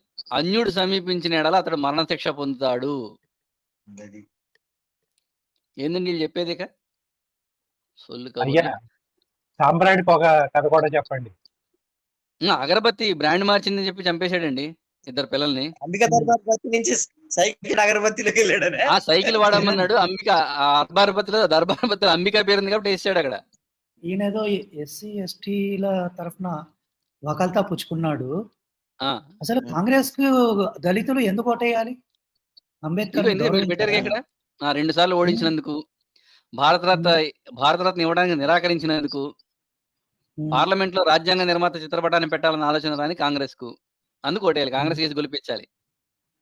అవన్నీ కూడా కాదండి. దళితులు ఎస్సీలు ఎల్జీబీటీకి కప్పులకి లీగలైజ్ చేద్దాం అనుకున్నారు కదా, అందుకే వేయాలి ఈసారి 2024లో కాంగ్రెస్ ఓటు. క్రైస్తవులందరూ గుంపు గుర్తుగా కాంగ్రెస్కి ఓటేయాలి. అప్పుడు కానీ యెహోవా ఆత్మ క్షోభించదు, జాంబీ ఆత్మ చల్లారద్దు అప్పుడు. కానీ తర్వాత యెహోవా కొడతాడండి జాంబీ గాడిని. ఇంకా పీయూష్ మైదానం పురుషాల మైదానమే ఇంకా జాంబీకి. అదండి పరిస్థితి. ఇంత సిగ్గులేనితనం అంటే అసలా జాంబీని బతుకు జడ. అయిపోయింది. చెప్పుకుంటూ పోతే చాలా అరాచకాలు ఉన్నాయి. కరెక్టే. మామూలు అరాచకాలు కాదు మీ. అవును. బీజేపీ ప్రభుత్వం మీద కనీసం జంతువులు చూసిన రీతిలో మనుషులు చూడకుండా ఉన్నటువంటి సంఘటనలు కోకొల్లగా జరుగుతున్నాయి. అవునా? ఎక్కడ? ఇది ఇప్పుడే చూసాం. పొడిచి చంపమంటున్నాడు దగ్గరికి వచ్చిన వాళ్ళ అన్యుల్ని. దళిత బాలికల మీద భయంకరంగా బలవంతం చేసి రేపులు చేస్తూ చంపేస్తున్న సంఘటనలు ఇంకా కొనసాగుతూనే ఉన్నాయి. అంటే మరి 70 ఏళ్ళలో కాంగ్రెస్ ప్రభుత్వంలో ఏం జరగలేదా? స్టాటిస్టిక్స్ తీయ ఒకసారి. ఆయా రాష్ట్రాల్లో బీజేపీ పాలన విసిగెత్తిపోయింది ప్రజలకి. కానీ వీళ్ళు కుయిటితో కుట్రతో మతపు రంగు తీసుకొని రాకపోతే మనకి గెలవలేమని అయోధ్యలో రామమందిరం నిర్మించడం ఓట్ల కోసమే. అదేమంటే హిందూ ధర్మం, హిందూ మతం చాలా గొప్పది అని ప్రసంగాలు ఉదరగొట్టే ప్రసంగాలు చేసేదంతా కూడా దాని మీద ప్రేమ చేత కాదండి, హిందుత్వం మీద ప్రేమ చేత కాదు, ఓట్లు సంపాదించుకోవడం కోసమే. అదేంది ఓ పక్కన వాడేమో జగన్ మనోడు కాబట్టి క్రైస్తవుడు కాబట్టి ఓటేం చెప్పి వాడు అడగచ్చు, కానీ వీళ్ళు చెప్పి ఓటు అడగకూడదా? అయినా ముందు నేను ఫస్ట్ ప్రశ్న అడిగా, ప్రభుత్వం యొక్క ఇన్వాల్వ్మెంట్ ఏంటి అయోధ్య రామ మందిరంలో? ఎంత ఖర్చు పెట్టింది ప్రభుత్వం? ఎంత ఇన్వాల్వ్ అయింది? ఒక్క పైసా లేదు. అయినా ఏడుస్తున్నావు. ఊరికి 10 కట్టుకుంటున్నావు నువ్వు. ఏది మా డబ్బులతో పైగా మళ్ళీ కొన్ని చోట్ల అయితే పార్టీ మేనిఫెస్టోలో ప్రభుత్వం కట్టిస్తుందంట, బలోపేతం చేస్తుందంట. ఒక పైసా మళ్ళీ తీసుకోదు ప్రభుత్వం వీళ్ళ దగ్గర నుంచి. చూసాక ఎంత దిగజారేవో. 30,000 కోసం యెహోవానే నువ్వు వద్దులే. నేను మీకు చెప్పిన సారాంశం ఏంటంటే మన క్రీస్తు విజయం వ్యూవర్స్ అందరూ జాగ్రత్తగా వినండి. మీలో కొంతమంది హిందూ సోదరులు కూడా వింటారు, నాకు తెలుసండి. మీరు కూడా విన్నాం. ఇక ఇప్పుడు మొత్తం అందరూ వింటున్నాం. వినే నేను చెప్పు తీసుకొని కొట్టాలని నిర్ణయించుకున్నాం. ఏమండి, పార్టీల పరమైనటువంటి అంశంలోనికి రాజకీయాలు తేవడం ఎంతవరకు సమంజసం? మతపరంగా పోయడం ఎంతవరకు సమంజసం? కానే కాదు. మేము రిజర్వేషన్ తీసేస్తామని వాళ్ళు కామెంట్ చేయడం ఎంతవరకు సమంజసం? కానే కాదు. ఏంటో చెప్పమంటావా? అక్కడ లేనిదని నువ్వు చదివి చెప్పే చూడు, ఇది అడగాలి మేము ఎంతవరకు సమంజసం అని. యెహోవాని ఆరాధిస్తూ యెహోవాని సృష్టికర్త అని చెప్పి నువ్వు ఫీల్ అవుతూ యెహోవా చెప్పిన ఆజ్ఞకు విరుద్ధంగా ఒక మేనిఫెస్టోలో డైరెక్ట్ గా పాయింట్ పెట్టినోడికి నువ్వు ఓటేమని అడుగుతున్నావు చూడు, ఇది ఎంతవరకు సమంజసం? ఇంకా చెప్పాలంటే అధిక జాగ్రత్తం చేయుచున్నాడు ప్రభువా, అబద్ధీకుడు ప్రభువా అయిన సర్పసంతానం అండి. అసలు హిందువులు కాంగ్రెస్ కి ఎందుకు ఓటేయాలి? అది పాయింట్. హిందువులు ఎందుకు వేయాలి? అయితే ఇప్పుడు వెల్త్ డిస్ట్రిబ్యూషన్ వచ్చింది కదా, ఒక పాయింట్ చూపెడతాను కిరణ్, ఒక్కసారి స్క్రీన్ షేర్ చేయండి. చేశానండి. ఇది 1938లో నాజీ ఒక లా రీఇన్ఫోర్స్ చేసింది, జూలని. వాళ్ళ వెల్త్ ఎంతో వెళ్తుందో రిజిస్టర్ చేయడానికి. ఇప్పుడు ఈ రాహుల్ గాంధీ కూడా చెప్పారు. జర్మనీలో 1938లో ఈ యూదులు ఎవరైతే ఉన్నారో వాళ్ళ యొక్క ఆదాయం లేకపోతే వాళ్ళ యొక్క సంపదని రిజిస్టర్ చేయమన్నారు. అంతే కదండి? తర్వాత దోచుకున్నారు. అంటే మరి ఎవరి దగ్గర ఎంత ఉందో తెలిసిపోద్దిగా, ఈజీ దోచుకోవచ్చు. కాంగ్రెస్ ఎందుకంటే ఎక్స్రే చేస్తా అన్నది, ఏదో ఎక్స్రే చేస్తా అన్నది. సో వీళ్ళ స్టేట్మెంట్లు చూద్దాం మనం. రాహుల్ గాంధీ ఏమంటున్నారు? జనాలు ఆడపిల్లలు ఏడిపించడానికే గోళ్ళకి వెళ్తారు. వీడు ఎల్లుంటాడు అట్టాగే మరి. ఎవరైతే జై శ్రీరామ్ అంటున్నారో వాళ్ళ రాక్షసులు. ఓహో, అది రషీద్ చెప్తున్నాడు. రషీద్ అల్వి కింద జాతీయవాదం కరోనా కన్నా ప్రమాదకరం. ఇది జాతీయవాదం అంటే నా దేశం బాగుండాలి, ఆ బాగున్న దేశంలో నేను ఉండాలనుకోవడం ప్రమాదకరం. ఓహో, ముఘల్ పాలనలో ఎలాంటి అరాచకాలు జరగలేదు. మణిశంకర్ అయ్యారు. ఆహాహా, అసలు శుద్ధపూసలు కదా అందరూ. కాశ్మీరీ పండితులు ఇల్లు కోల్పోతే ఏంటి? ఏమీ లేదు. నేను ఎత్తి మీద తీసేస్తే సరిపోద్ది. అప్పుడు తెలిసి వస్తుంది ఏం కోల్పోతే ఏంటో. సిక్కు అల్లర్లు జరిగాయి, అయితే ఏంటట? ఏమి లేదు.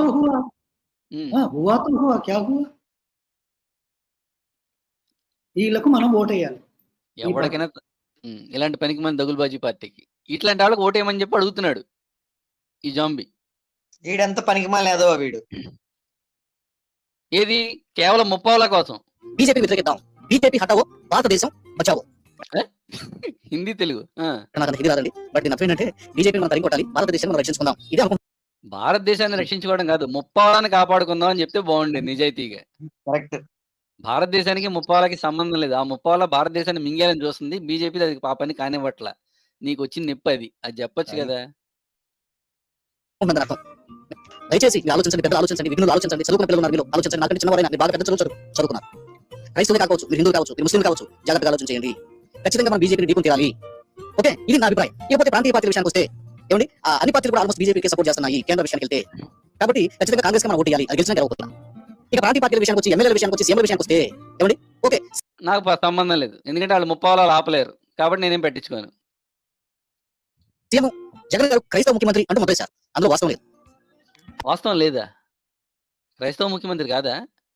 అయితే చంద్రబాబు క్రైస్తవులకు వ్యతిరేకి అని కూడా ముద్ర వేశారు, అందులో వాస్తవం లేదు. రాజకీయ నాయకులు అండి, అందరితో సమాన రాజకీయ నాయకులు కాబట్టి అందరితో సమానంగా ప్రేమిస్తారని నమ్ముతున్నాను చంద్రబాబు గారు. మరి మోదీ ఎక్కడ చెప్పాడు నేను క్రైస్తవులకు వ్యతిరేకం, నేను ముస్లింలకు వ్యతిరేకం అని? పోనా ఆయన చేసిన ఒక పని చెప్పు, ఒక పని చూపించు. మోదీ కానీ బీజేపీ ప్రభుత్వం కానీ క్రైస్తవులకు వ్యతిరేకంగా చేసిన ఒక పని చూపించు మతపరంగా. జగన్ గారైనా ఒకవేళ ఏదన్నా జరిగి పవన్ కళ్యాణ్ సీఎం అయినా ఏమండి, సాధారణంగా అదేంది అందరినీ ప్రేమిస్తారు. కానీ పిఎం విషయం జరగదు, ఎందుకంటే పిఎం వేరే వారి చేతులు కీలుబొమ్మ. అది ఇకపోతే వీళ్ళు కేంద్రానికి ఎంపీ స్థానాల ద్వారా సపోర్ట్ ఇవ్వడం దాన్ని పూర్తిగా నేను వ్యతిరేకిస్తున్నాను, ఏ పార్టీ దాన్ని చేసినా. ఇక మీరు జగన్ కోటేస్తారా ప్రాంతీయ పరంగా? లేకపోతే నువ్వు పాస్టర్ గా ఉంటాను వ్యతిరేకిస్తున్నాను. నేను ఏం చేద్దాం ఇప్పుడు?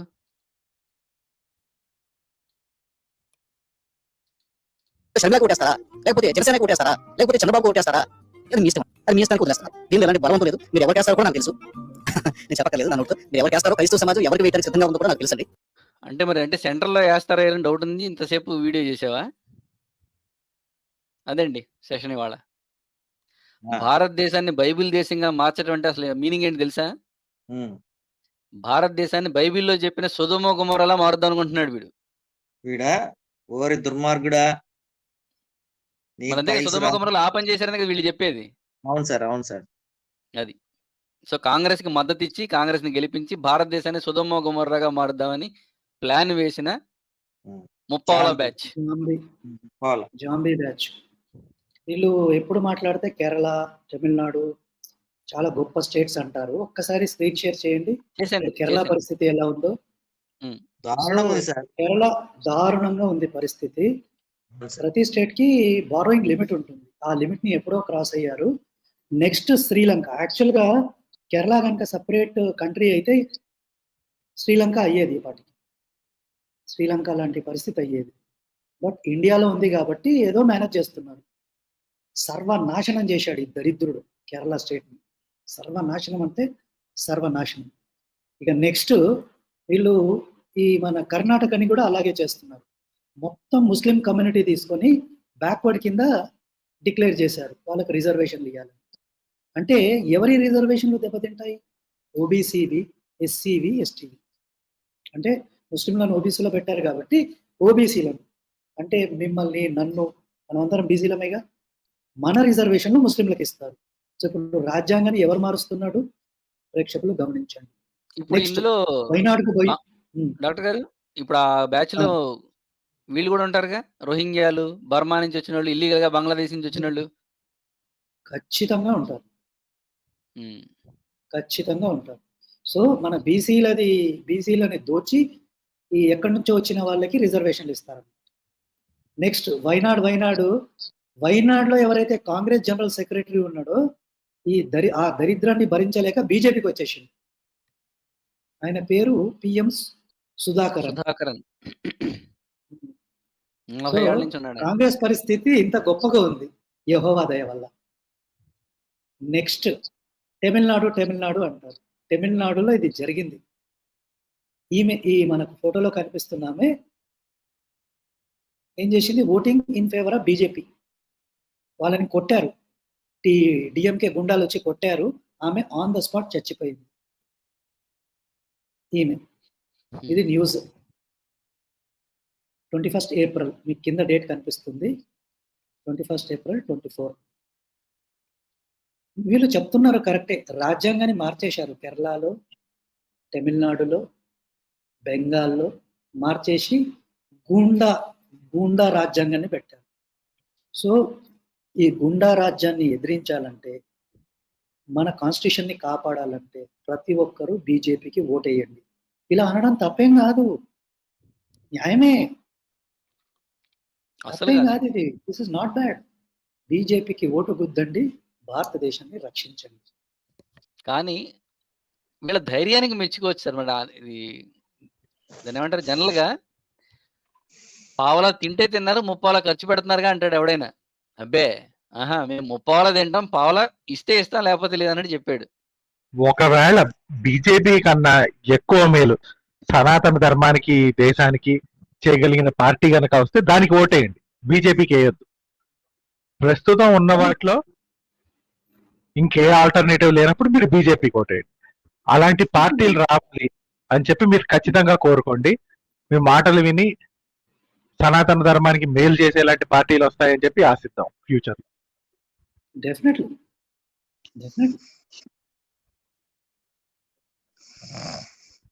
ఇంతే అండి. ఇంకా నేను బండగా చెప్పాలి అనంటే, హజ్ యాత్రలకి సబ్సిడీలు ఇస్తున్నారు, యెరూషలేం యాత్రలకి సబ్సిడీలు ఇస్తున్నారు. శుక్రవారం అభిషేక సేవకి మీ ఇంట్లో మీ పెద్దవాళ్ళు ఎవరైనా ఉంటే జీవితకాలంలో ఒక్కసారైనా వెళ్ళి వాళ్ళు చూసుకోగలరా? ఏ పార్టీ అయినా తన ఎజెండాలో అలాంటి అంశాలు పొందుపరిచిందా? మీ లైఫ్ లో మీ ఒక్కసారి మేము కాశీ యాత్రకో లేకపోతే మీకు ఇష్టమైన తీర్థయాత్రకో మేము ఏర్పాటు చేస్తామని చెప్పి మీకు హామీ ఇచ్చిన పార్టీలు ఎక్కడ కనబడుతున్నాయో చూసుకోండి. ఇలాంటి డిమాండ్లు చేయండి.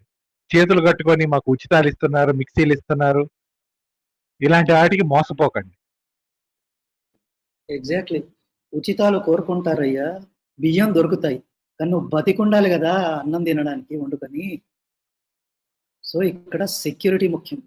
మనం క్షేమంగా ఉండాలంటే పవర్ఫుల్ గవర్నమెంట్ మనకు కావాలి, చాలా పవర్ఫుల్ గవర్నమెంట్ కావాలి. ఆ పవర్ఫుల్ గవర్నమెంట్ నాకు తెలిసి, నాకు ఉన్న పొలిటికల్ ఎక్స్పీరియన్స్ని బట్టి కేవలం బీజేపీయే ఇస్తుంది. కాబట్టి బీజేపీకే ఓటేయండి. ఇలా అనడం తప్పేం కాదండి. ఎలాగైతే మనం కోరుకుంటాం కదా, ఇప్పుడు క్రైస్తవం సర్వనాశనం కావాలని కోరుకుంటాం కదా కిరణ్, మనం అది తప్పేం కాదు, అసలు తప్పు కాదండి. ప్రపంచం నుంచే పోవాలి, ఎందుకంటే ప్రపంచానికి హాని అది. సర్వనాశనం చేసేస్తుంది ప్రపంచాన్ని. కాబట్టి క్రైస్తవం సర్వనాశనం అయిపోవాలి మనం కోరుకుంటాం. అలా పొద్దున్న లేస్తే మనం మన దేశం బాగుండాలి, దేశాన్ని విచ్ఛిన్నం చేసే శక్తులన్నీ నాశనం అవ్వాలి అని మనం కోరుకుంటాం. తప్పు కాదు. రిజర్వేషన్ల మీద 50% లిమిట్ ఎత్తేస్తా ఉంటుంది కూడా అందుకే, ఆ పక్క నుంచి వచ్చిన వాళ్ళందరికీ ఇరికించడం కోసం.